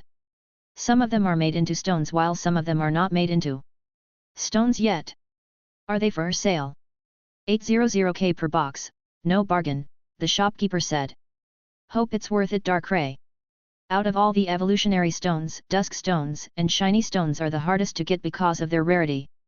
Even high-grade dusk stones go on sale for around 150k. He made Darkrai put the box of stones in his dimension after traveling to an empty corner. Is there something special in the box, Darkrai? Although there are only ores, they can be made into 10 high-grade and 1 peak-grade dusk stone. Seems like I didn't make a loss. So, why do you need them? Dusk stones will nourish my chaos core, increasing my mastery. Good to hear that. Finally, after walking some more distance, he came to the Orb and Corpse store. The store had large freezers and other accessories for keeping Pokémon corpses. Aoki was given a list of orbs that were available. After browsing for a few minutes, he chose the orb of an elite rank Pidgeot, a master rank Venusaur and master rank Arcanine, which cost him around 1.5 million. Aoki went with the person responsible and viewed his products before making the purchase. This should be enough. Aoki put the bag into his shadow for Darkrai to keep after getting away from the sights. While going towards the exit, he went past the bounty hunting organization notice board to look for the top bounties. Samuel Oak. Status, alive only. Profession, Professor. Bounty, 300 million. Chamian Lance. Status, dead or alive. Profession, Champion. Bounty, 200 million. Sabrina. Status, alive only. Profession, Gym Leader. Bounty 60 million. Erica. Status, alive only. Profession, Gym Leader. Bounty 50 million. Oak and Lance had their name on the top of the list, and everyone knew that even trying their bounty was suicide. Among the gym leaders, Giovanni had the highest with 100 million, followed by Blaine with 90 million. Sabrina and Erica were the most famous gym among the males for top-class beauties as gym leaders. People challenged the gym many just to see the ice-cold and disgustful expression of Sabrina and the cheerful smile of Erica. Aoki had come across many fan clubs dedicated to them. Aoki had to admit both of their beauty were indeed worthy of their fame, especially Sabrina. Aoki realized that something major must be happening as the number of Team Rocket members was increasing there. Aoki thought of a possibility of the events of the game where the main building of Sylph Co was attacked by Team Rocket to steal the Master Ball. If that was the case, then the number was justified. There was another possibility related to the power plant. Aoki had heard that similar to the incident in Vermilion City, many small cities had their power plant destroyed by something. Must be related to Zapdos, he thought. If that was really the case, he could get some benefits from the situation. I should snoop around this area more. If I can find a high-ranking Team Rocket member, I will get some information out of them. He asked for the bounty book as only the bounty of up to 40 million was visible on the screen. In the bounty book, there were bounties of other gym leaders too, but what made it interesting was one specific bounty. Professor Gunhilder.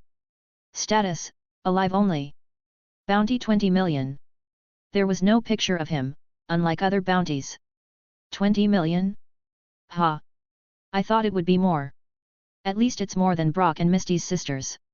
As he had nothing else to do, he returned to a place where an Alakazam was waiting for him to teleport to the location of the underground area. Aoki left the area and took a taxi to go a certain distance and then walk his way home. He took it slowly from there as he felt a gaze on him from someone, but for a short time. After ensuring that he was not followed, he returned to his house. If he felt like he was being followed, he would have gotten rid of the person like the one he did in Vermilion City. It was around evening that he returned back. Aoki found the house empty with a note that Misty was near the lake training her Pokémons. He had turned off his Pokédex, so Misty left a note. Aoki decided not to leave the house and get some preparation done as he decided to evolve 2 of his Pokémon. Chapter 92, Reaching the Final Stage. Coming to his backyard, Aoki released all his Pokémons as there was enough space. One by one Darkrai started taking out the things that he bought from the store. As Darkrai could now act as his spatial bag, he didn't need a new one. He handed the Fire Orb to Charmeleon, Grass-type orbs to Weepinbell, and Flying-type to Pidgeotto and told them to start absorbing them. It would take almost 3 to 4 days for them to absorb it normally, but instantly absorb it if they started evolving. He announced that Weepinbell and Pidgeotto would be allowed to evolve after today, as Aoki felt like they had reached their current limit and stopping their evolution further would not do any good. The mood of Weepinbell and Pidgeotto immediately became cheerful upon hearing that. Charmeleon was a bit grumpy as he was one of the first Pokémon of Aoki and wanted to reach his final stage too. Aoki took out 2 pamphlets and gave them to Nidorino and Charmeleon. Fighting Dojo? Charmeleon asked. Yes, I will take a 2-week course in that and register you and Nidorino with me to sharpen your attacks. I got to know that the Dojo Master is an Aura Guardian and can help me in controlling my aura better, Aoki said. Currently, Aoki could only use a minimal coating and release his aura outwards for his Pokémon to absorb. He still could not connect to his Pokémon or give them a boost in battle as his mystery was borderline. The usual course of training is 1 week in the dojo, but if he wanted detailed insights, he needed another week, which he had no problem with. Darkrai opened the box of dusk stones and began absorbing them except for one high-grade one as Aoki wanted to look into it. Now then, Pidgeotto and Weepinbell, stand in front of me. Try to break through master rank with the evolution by absorbing as much energy from the surroundings as possible. Take the meditation stance and calm yourselves. Remember all the energy control exercises I taught you and try to grasp that source of energy. Aoki said as he kept the peak grade leaf stone near Weepinbell along with the orbs. You two can start as soon as Aoki said that both Weepinbell and Pidgeotto were enveloped in bright white light. After a few seconds, Weepinbell's light turned green and Pidgeotto's golden. Aoki closed his eyes and released as much aura as he could from his body to the 2 evolving Pokémon. A strong vortex of wind appeared around Pidgeotto while trees started growing around Weepinbell as the size of the light increased. The power of the wind increased and covered the entire yard, setting up a short storm. Memories of their journey flashed in their mind, their bond, the fun of having, their first meeting, their adventure on the roads, interaction with monsters like the giant Drago Knight, a difficult battle against Alex, a death battle like Jengar, etc. Finally, both of them were reaching their last evolution stage, growing into an adult. But in Aoki's eyes, they will never change from the small companions he met on the road. He felt like a proud father watching his children grow up. After a few seconds, the light of the evolution faded with a strong outbreak of wind pushing Aoki a few meters back, but he had a large smile on his face. Stood before Aoki were his first 2 Pokémons in their final stage. First was the majestic golden Pidgeot, standing at a height of around 3 meters, much larger than a normal Pidgeot. Large strong claws and feet, a completely golden body, blood-red tail and mane. The black lines around his sharp hawk-like eyes had turned deep black. Her eyes were full of mystery, pride, and strength.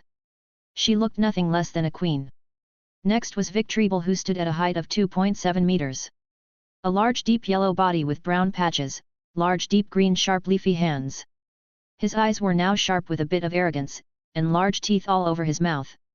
A deep purple flap-like structure from which a tail-like structure emerged, having his end similar to a scorpion. Both of them broke through the rank barrier and stepped into elite rank, making Aoki delighted. Having 2 elite rank Pokémon was enough to make his team power reach a new level. "Congratulations buddies," Aoki said with a wide smile and gave each of them a big hug. Chapter 93, Misty's New Friend. A few hours back.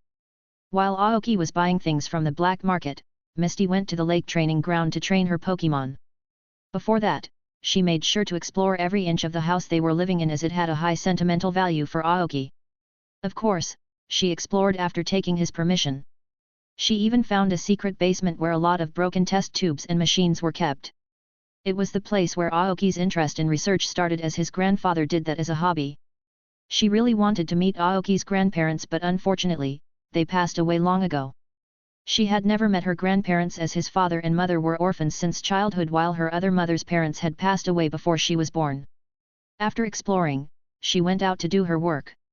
As Saffron City was very large, there were several training areas designated for trainers that could be used after paying some money. The lake area was a good place to train her water Pokémons. She called out everyone except Gyarados as it might disturb people due to her size. "I have to say the lake is pretty large to be inside a city," Misty thought while looking at the large lake with many trainers and Pokémon. Before coming to the park, she asked around the Pokémon Center for the services and various facilities in the city. First was the tallest building in the city, belonging to the headquarters of Sylph.co, which was the largest company in the Kanto region that sold Pokeballs, camping kits, and spatial bags that everyone carried around. The official Saffron gym with the gym leader Sabrina was the next interesting place. Her gym was also the training center for people who had psychic powers. If I had psychic powers, I would have wished to learn from her too. There was a Pokémon school in the city that gave out trainer licenses and had more courses than the one Aoki and Misty get their IDs from. Then was the unofficial gym, called the Champ Dojo, which was more of a martial arts dojo for Pokémon and trainers rather than a gym. Every trainer could buy a course of 7 days for fees, and if they won the badge on the first try, the fees would be less. The most exciting place for her was the battle club. She had been to a smaller battle club before where trainers are free to battle each other while betting money. It is similar to a standard trainer battle, but the difference was that there were other people who could bet on a specific trainer and win money. It was easier than the normal battle club, as a person doesn't have to go out of their way to find a trainer to battle. Misty trained her Pokémon for a few hours before taking a break under a shed. Her Psyduck was showing improvements as she had started teaching him emotion control to intensify and reduce the headache. She found that Psyduck had very good mastery over Psybeam and Ice Beam. It was very difficult to train a Psyduck, so she had decided to evolve him to Golduck first and then train him harder. As it was the summer season, the sun rays were too hot for her to train comfortably, making her sweat very much and attracting a lot of states from trainers. If that was not enough, a lot of trainers approached her trying to hit her or interrupt her training, so she released her Gyarados, making people leave her alone. Finally, lunchtime. As she was having her lunch after giving her Pokémons their food, a long bluish-green-haired woman sat beside her. Based on her facial features, she was around 22. "You don't mind if I sit here, right?" the woman asked. "Sure, no problem. I am Misty, by the way," Misty said. "I am Susie, nice to meet you," the woman said. "You don't mind if I keep my Gyarados out, right?" Misty asked. No, is fine. If you can control a Gyarados, you must be a very good trainer," Susie said. Misty asked if Susie was perhaps a trainer, to which Susie replied that she was a Pokémon breeder and groomer. Misty felt like she had seen the woman before. "A groomer, so she is like Brock." Susie told that she had a parlor at Scissor Streets and had some to Saffron City to get GER certificate for a course. Misty remembered Scissor Street was a city after Celadon City, famous for its fashion centers and clothes shops. Susie took out 3 Pokeballs and released a Vulpix, a Poliwrath, and a Politoed. Her Politoed and Misty's Politoed saw each other and did a small dance of greeting, making them laugh. Misty was surprised to see she had Politoed too. The Vulpix didn't interact with anyone and lay down on Susie's lap, closing its eyes.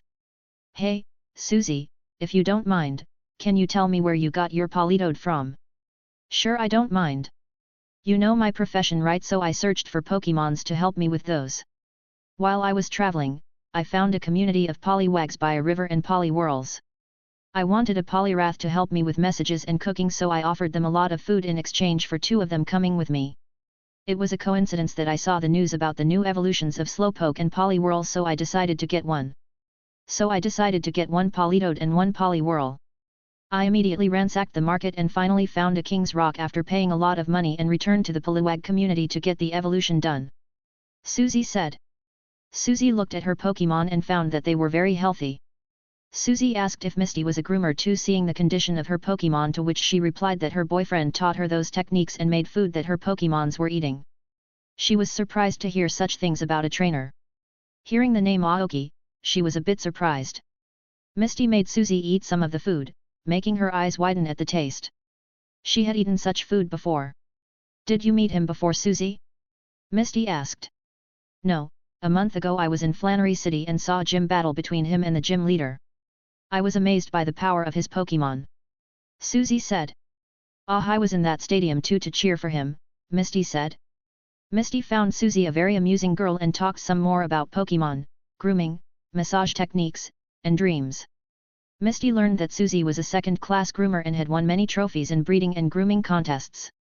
Misty remembered where she had seen the woman before. She was featured in many magazines due to being a rising star in the world of Pokémon breeding. Just like the ranks of Pokémon trainers, Pokémon breeders were ranked too. Lowest being third class, then second class, first class, and top class. A top first class breeder had a reputation equal to an elite class trainer, while the top class has that of an elite class and a gym leader. Being a second-class breeder at the age of 22 was a great deal, as it was very difficult. And based on the achievements and courses she had completed, it wouldn't take long for her to become a first-class breeder. They became friends and exchanged contacts to talk to each other later on. If possible, Susie said she wanted to meet Aoki and ask for recipes. Misty had no problem with that and said that she would inform her in a day or two. After a long talk and laughter, Misty started training her Pokémon while Susie started reading a book. A few trainers came to challenge her to a battle, which she accepted and wiped the floor with, winning some money. It was the evening that Misty stopped and decided to end it for today. They bid farewell as Misty went towards her residence while Susie towards her hotel. Chapter 94, Slowking. Back to the current time. Aoki and the others congratulated Victreebel and Pidgeot for their evolution. They both wanted to test out their new power, but Aoki stopped them as it would destroy the property. 2 hours later, Misty returned after training her Pokémon and started telling about her meeting with Susie. You mean the second-class breeder and groomer? Aoki asked. You know about her? Misty asked. I read a magazine a few days ago that featured her. She must be very talented if she achieved that rank. The youngest person to achieve second class I remember was around 20 to 21 years. Aoki said. Yes, her future is bright if she keeps going like this, Misty said. I heard that Brock and Daisy had received their third-class certificate a few days ago, Aoki said. He had regular contact with Brock and he heard that they had reached Flannery City. Well, Brock is catching up to his even after starting after a month, Misty said. We are taking it slow after all. Misty told Aoki about the meeting she wanted to set up with Susie that might help him. Aoki appreciated her gesture to set up a meeting and asked Misty to tell her to decide the location tomorrow if she was free. Aoki knew his massage skills were decent but not so good. The place where he excelled was making food and poke blocks that he was sure were nothing less than top-level groomers. Misty saw the evolved Victreebel and Pidgeot and became shocked by their size and the pressure they were releasing. It was her first time seeing a Victreebel and Pidgeot so close, as approaching them in the wild will be a death wish, especially Victreebel, who is rumored to swallow up humans in one bite. Misty informed Aoki that she would be registering with the Battle Club, while Aoki told her that he would be taking the 2-week course in the dojo. What about the Saffron gym, Aoki? Misty asked. There is no hurry, we have 5 badges and need 3 more from any of the gyms, which can be done quickly. There are almost 6 months before the league starts, so we can take out time. Sure, then, I will challenge the gym after you are done with your training in the dojo, Misty said. She knew that currently, it was impossible for her to stand up to someone against Sabrina. She heard that once a Pokémon League winner from a different challenged her to a battle and his entire team was swiped out just by her Alakazam. There was another reason for her to see Sabrina if Aoki could bring any change in her ice-cold expression. Currently both Misty and Aoki were standing near his pool with Slowpoke standing near them. Ready, Slowpoke? Slowpoke nodded as he was ready for evolution. Misty took out the King's Rock from her bag and put it on the head of Slowpoke. Aoki released the Shelder, who was held down by Slowpoke's psychic. Shelder's instinct told him to go bit Slowpoke's tail, but he was currently powerless to do anything against the current situation. Slowpoke lifted the Shelder and made him a bit on his head along with the King's Rock. As soon as he did that, he was enveloped in the white light of evolution.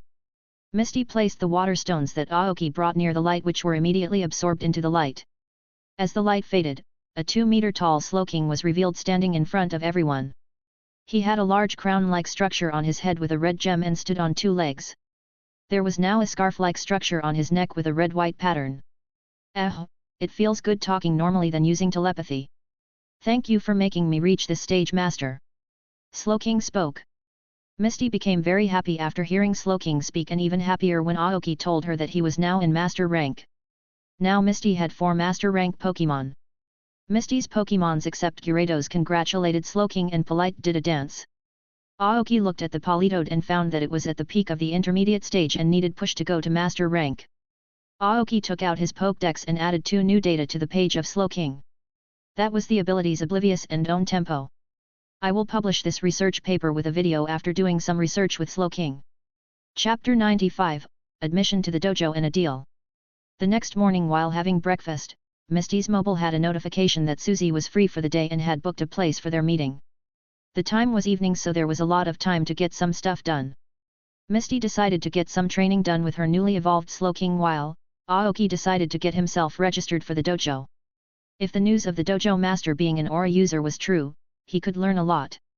Aoki was told by Darkrai that his aura could be detected by a person with high mastery over aura, but that he was a dark aura user and could not be detected by anyone except a few Pokémons like Mew.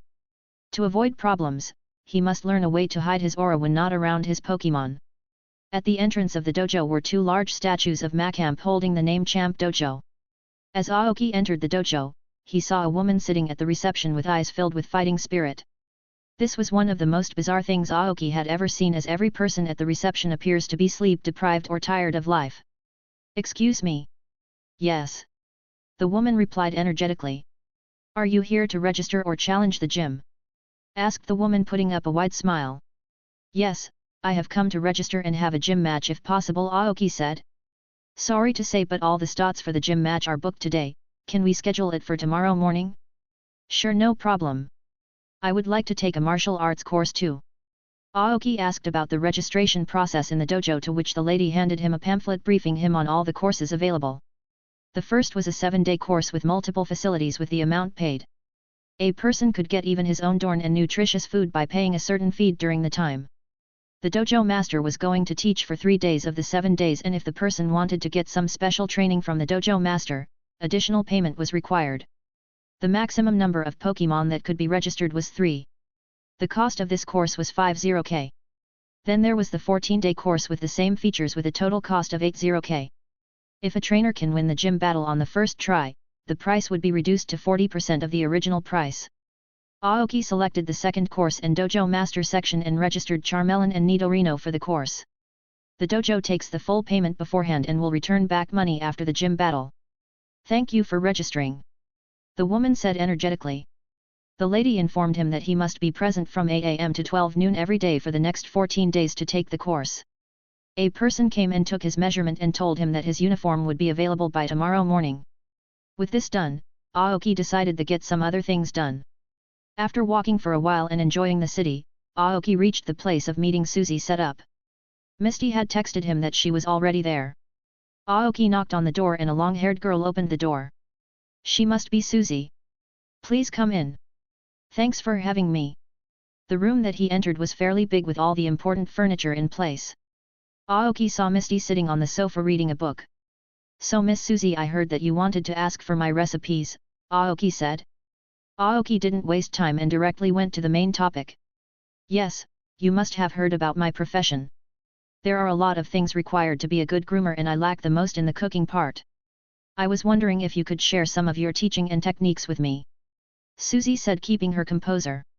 Misty just gave a glance and returned to her book. She saw that Aoki was not interested in her and was thinking about what to gain from that interaction.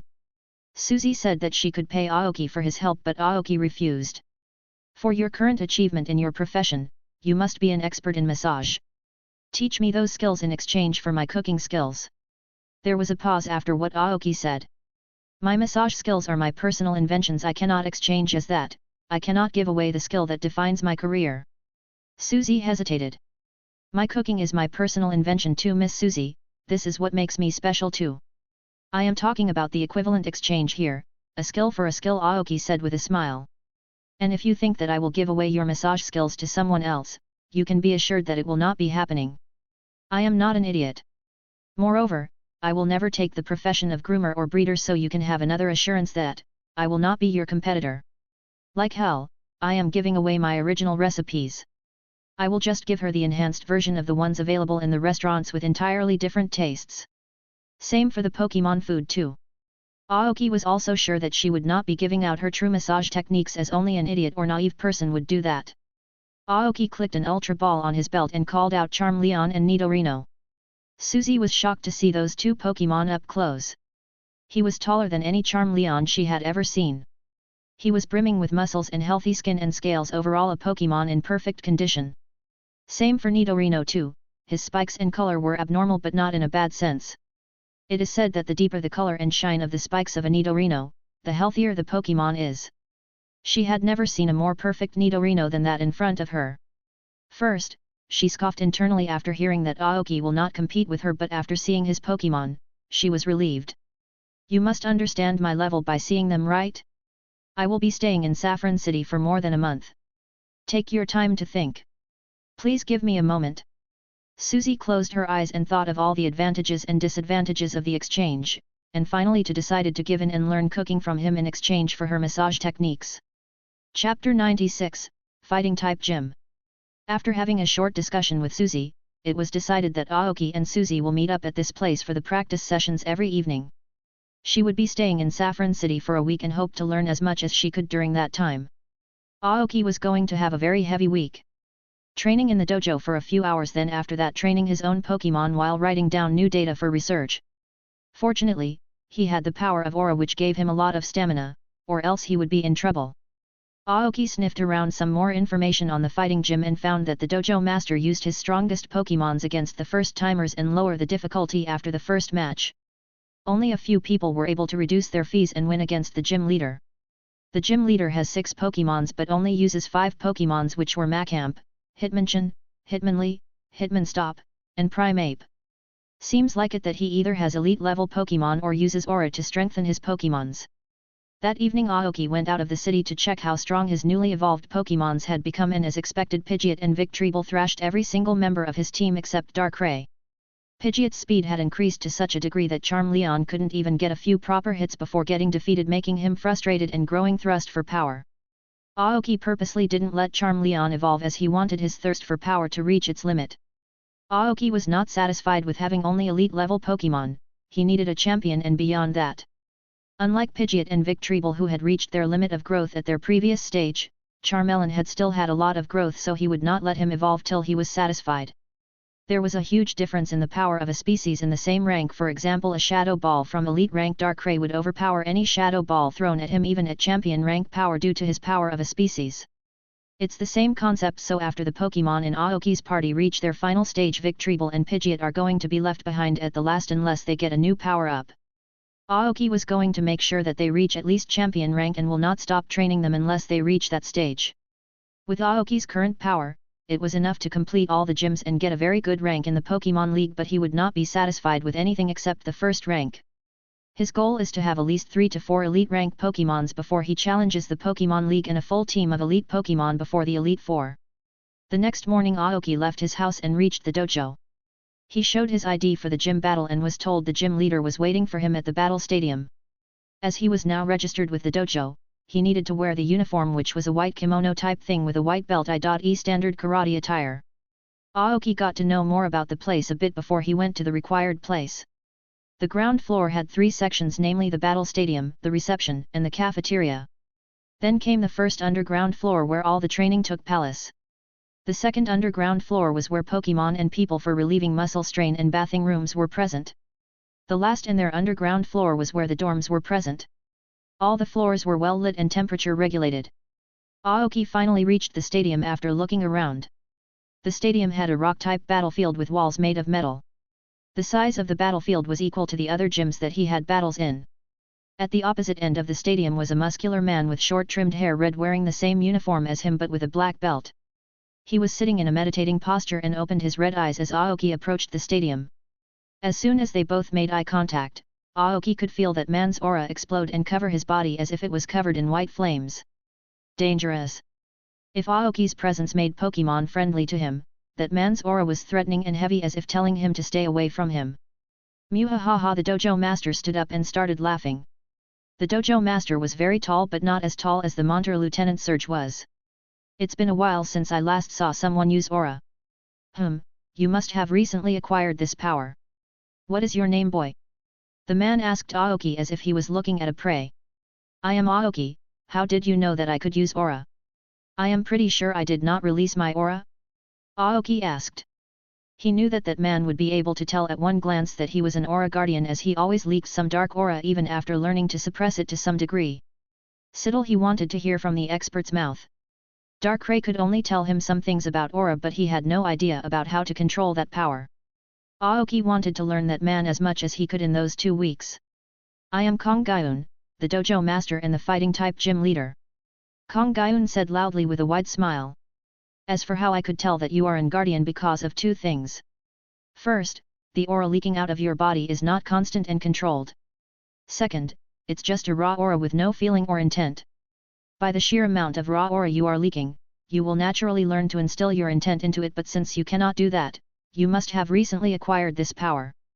Aoki understood what he was telling but still decided to ask. Can you tell me more about it? Muhaha. I am coming across an aura guarding after years, so I shall give you a chance to get personal training from me. You have registered for a 2-week course, right? If you can defeat me on your first try, not only I will half your fees but also give your private lessons every day. Kong Gyun announced. Bring it on then. Chapter 97, Aoki vs Kong Gyun 1. This will be a 2-on-2 match, are you ready, boy? I am ready. Somehow Aoki felt like his intent to battle had increased since he saw Kong Gyun. He is projecting his intent onto you, Darkrai said, sensing the change in Aoki. So I am getting influenced by his projected aura. My control is truly a mess. Kong Gyun detached a Pokeball from the 6 Pokeballs on his belt and looked at Aoki. Both of them threw their Pokeball at the same time and released their Pokémon. Champ. Naidu. Aoki's Nidorino and Kong Gyun's Machamp appeared on the field, flexing his muscles. Peak of master level, but I don't think it would be easy, as I am sure he will use aura, thought Aoki. If Aoki wanted, he could have an easier time in this match with his newly evolved Pidgeot or Victreebel, but he wanted to sharpen his Pokémon's close combat skills, so he sent out Nidorino. Nidorino Work Up and Horn Attack. Machamp Bulk Up and Bullet Punch. Boom. Both the Pokémons disappeared from their place and clashed in the middle of the field. Machamp's punch and Nidorino's horn clashed, creating a small shockwave. His horn is hard, that punch would have done more damage otherwise, thought Kong Gyun, analyzing Nidorino. Machamp Low Sweep and Seismic Toss. Machamp kicked the legs of Nidorino, disbalancing him and lifting him up for a seismic toss. Nidorino Earth Power. Before Nidorino could be tossed, the ground below Machamp exploded with ground-type energy, dealing damage to Machamp. Machamp coated his body in as much fighting energy as he could to minimize the damage and created distance between Nidorino and him. Nidorino Poison Rush. Machamp Protect. Nidorino kicked the ground and crashed into Machamp, while Machamp crossed his arms and combined with Protect to guard against the attack. In spite of Machamp using Protect to save himself, but the Poison Point ability of Nidorino combined with the high toxic level of the poison, Machamp go poisoned. Nidorino's poison had gotten stronger to a point that a master-level Pokémon would fall under the next 5 minutes, so Machamp had to hurry if he had to win. But Machamp had Guts ability too that would raise the attack of the Pokémon when inflicted with a status condition. Machamp Close Combat. I need to understand the moveset and pattern of Machamp, thought Aoki. Nidorino Poison Coat Thrash. Both of the Pokémon started clashing in close combat, with Machamp overpowering Nidorino with his superior speed and technique. Both Nidorino and Aoki were trying to read Machamp. Machamp knew many moves like Dual Chop, Counter, Fire Punch, Ice Punch, Cross Chop, and Dynamic Punch that were dealing large damage to Nidorino.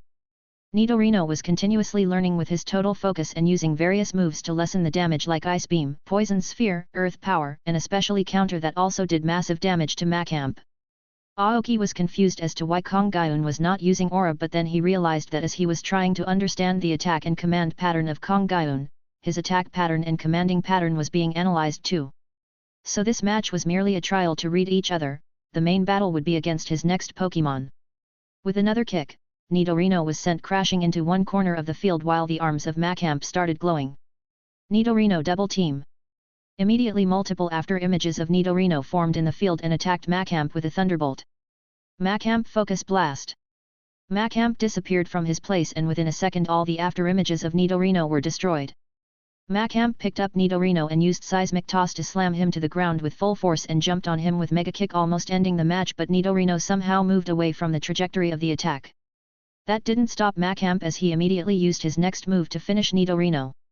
Just as Macamp was about to hit Nidorino, he opened his mouth and used his strongest hyper beam. Boom! Macamp crashed at the other end of the battlefield.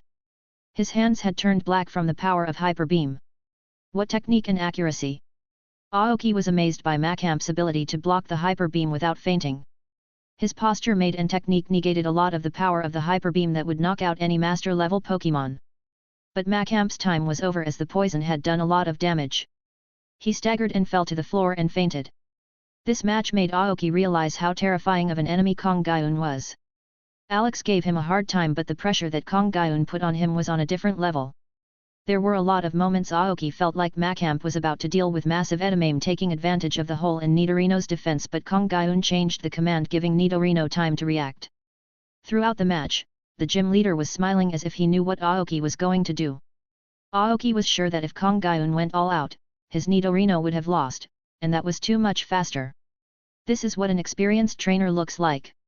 Kong Gaiun took out a bottle of full restore and fed it to Macamp before calling him back to his Pokémon. Good job, boy. I like you already. Chapter 98, Aoki vs Kong Gaiun 2. In the first battle, Kong Gaiun had already analyzed the fighting style of Nidorino and Aoki. This boy knows martial arts but feels like he self-trained from books available in the market. Unlike the Pokémons who use fighting-type moves on instincts, his Pokémon was taught how to fight based on the manuals his trainer read about. That Nidorino's size and color are abnormal too. From his emotions, I can tell that he was sure that he would win no matter what I throw at him.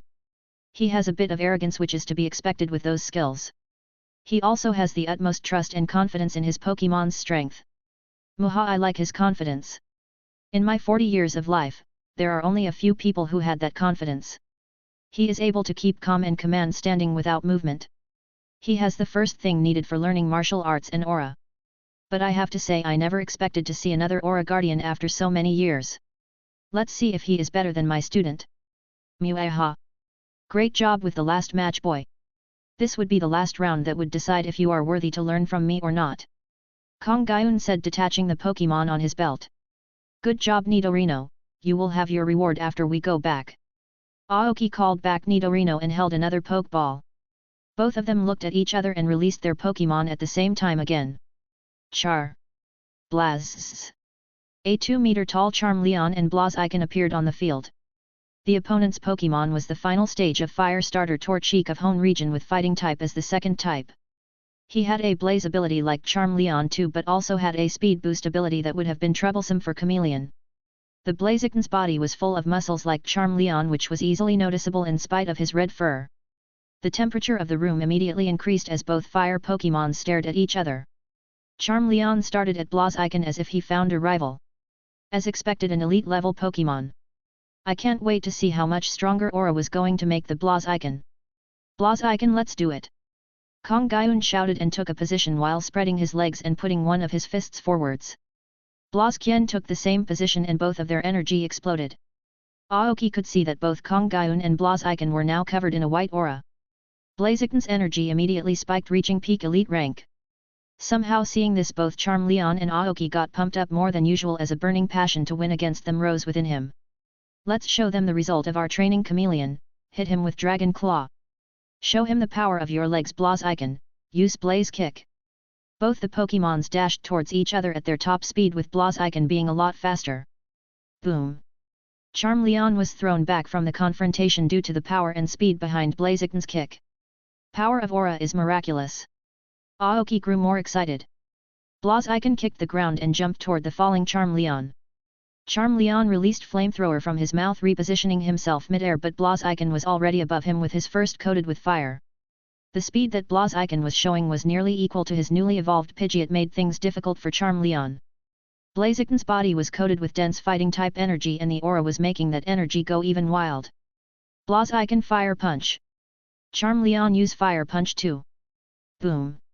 Fists of Blaziken and Charmeleon clashed with the latter crashing into the ground, which was within Aoki's expectations, as Charmeleon immediately used smoke screen to lower the visibility, followed by setting it on fire, creating a large explosion. The aura coating on Blaziken got more wild as he immediately got out of the range of the explosion unharmed. Aoki, use your aura to connect with your Pokémon too, or you will not last even 5 minutes. Darkray's voice sounded inside Aoki's head. That is what I am trying to do for the last few minutes, I still can't figure out the correct method. Chameleon Mega Kick backward and Sunny Day. Charmeleon immediately moved backward and Blaziken reached the ground, creating a crater with his kick and dashed toward Charmeleon immediately. Blaziken Fire Blast. Charmeleon Flame Coat Fire Blast. Boom. The two flame attacks collided, spreading flames all over the battlefield, but this time Charmeleon's flames overpowered Blaziken's flames, sliding him a few meters back, not dealing some damage. That is when Aoki found something. His fire-type mastery and other energy mastery were not so good, but his fighting-type mastery was overwhelming. Even with lower control over the other energies, and even with that, Chameleon was almost losing every confrontation. The only thing that was getting Charmeleon going on was his agility and his attacks, which were in elite rank in terms of firepower. Charmeleon Destruction Claw / Combo. Chameleon dashed towards Blaziken with one claw clad in dragon-type energy while the other in fire-type energy. Blaziken coated his arms in more fighting-type energy and got a different stance.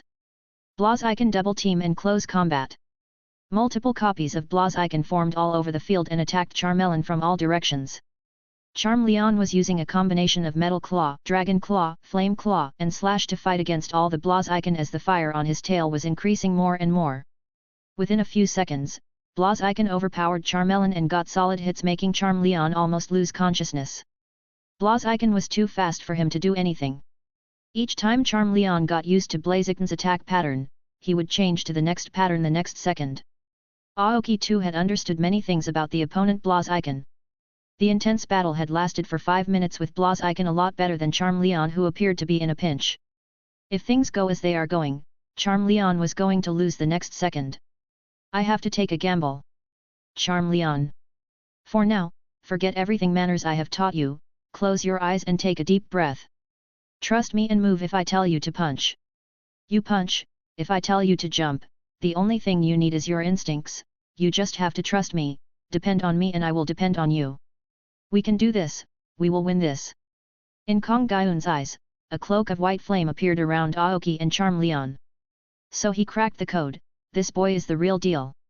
Charmeleon Overdrive Mode. Aoki said as both he and Charmeleon took a similar stance to Kong Gaiun. A grin surfaced on Charmeleon as he released all his restraints on his peak master level energy, which slowly reached quasi-elite rank, almost reaching elite rank. The fire on his tail started turning from red to purple as dense dragon-type energy covered his body. The color of his eyes changed from dark blue to blood red as he stared at Blaziken. Blaziken saw the changes and used Swords Dance to increase his attack power as a new round was going to start. Haha, it's my turn to go wild. Charmeleon roared. Chapter 99, Aoki vs Kong Gaiun 3. Kong Gaiun was amazed to see Charmeleon was able to hold up this long.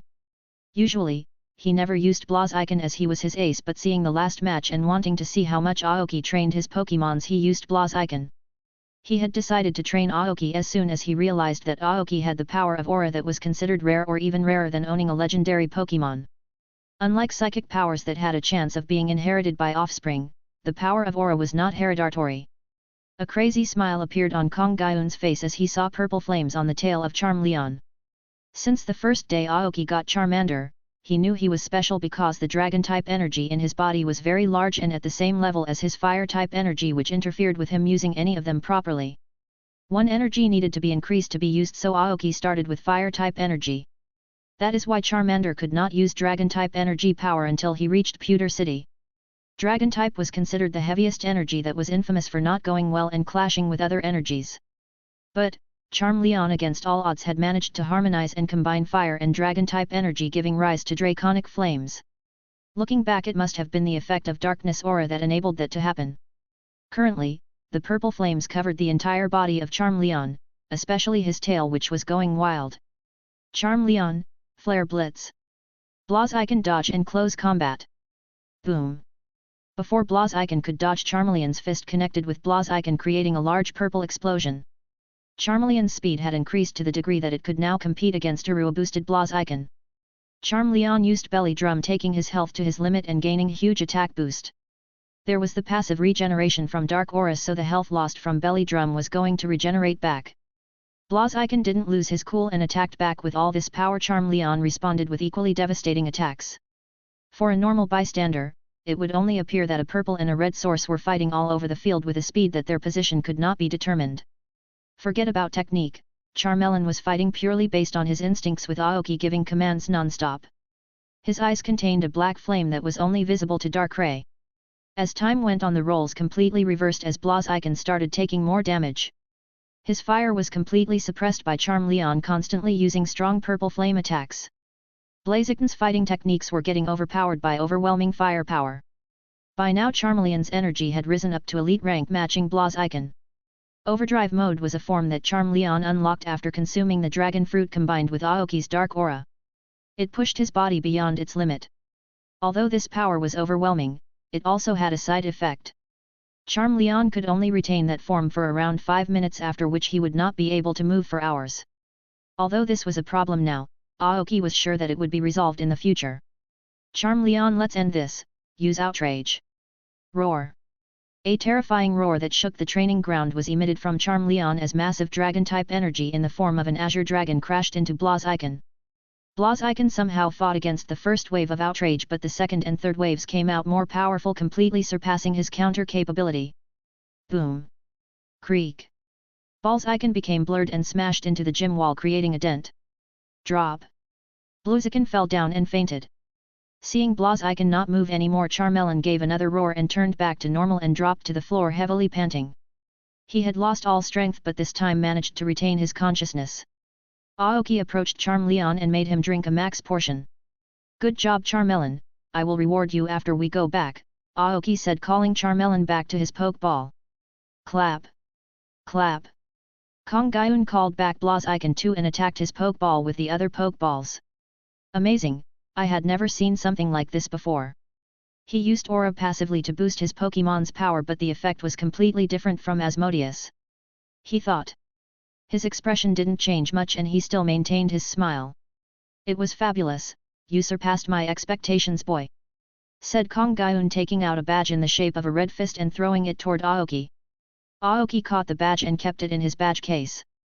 I present you the martial badge for defeating me. As per the deal, I will return half of your money along with aura training for the next 2 weeks. Your training will start from today itself, Kong Gyun said as his smile turned to an evil smile. Chapter 100, A Closure Look Towards Different Lives. Pallet Town. Professor Oak can be seen sleeping on his desk with dark circles under his eyes.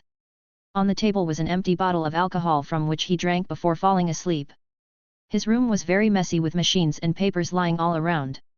Alakazam appeared beside him and teleported him to his bed and covered him with a blanket, after which he cleaned the messy room with psychic powers.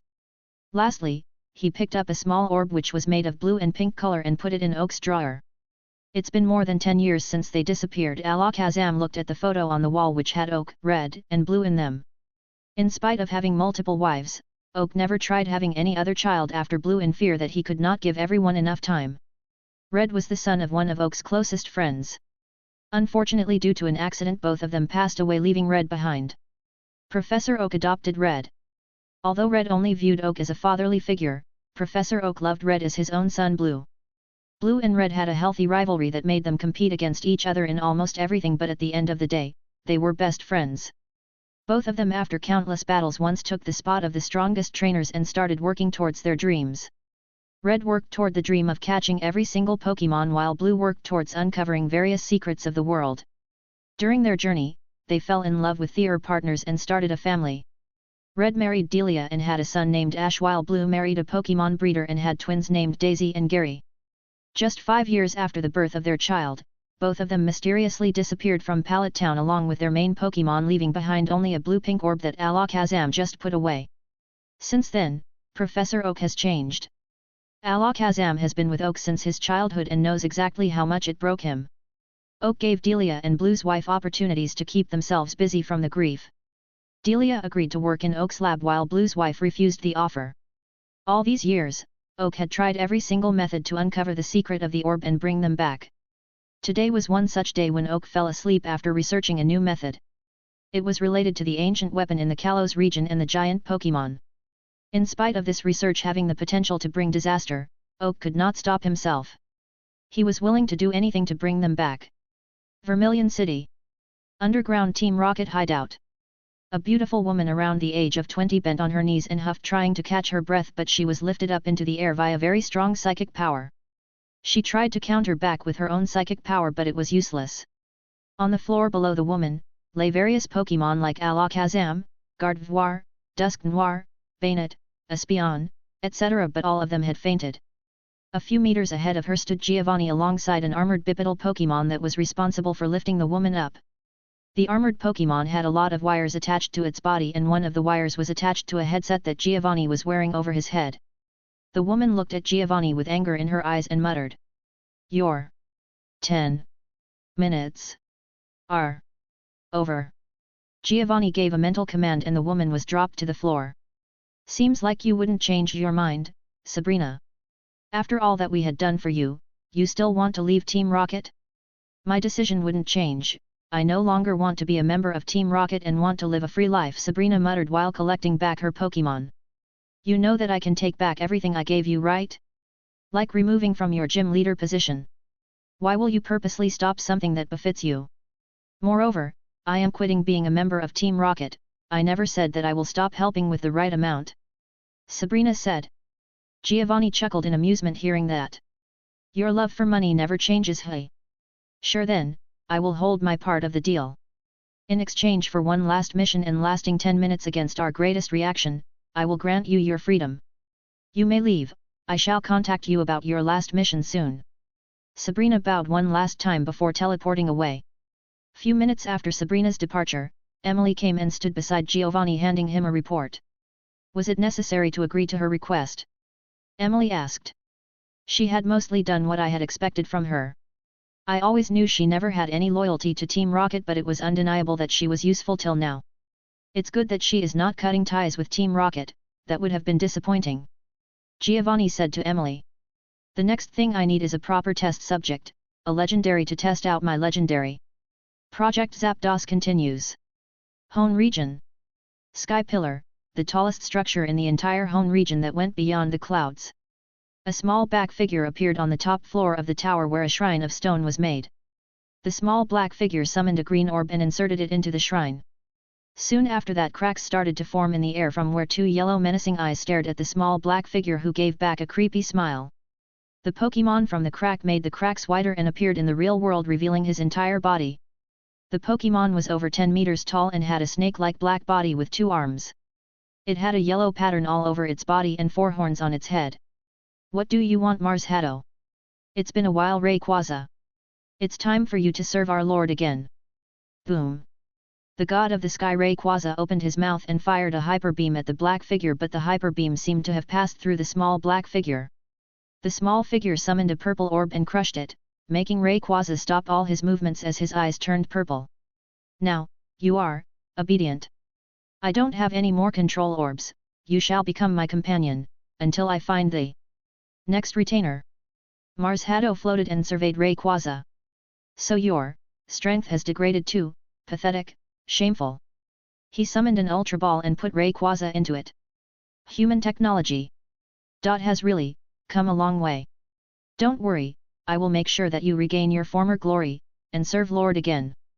Mars Haddo picked up the green orb from the shrine and disappeared. Thanks for listening.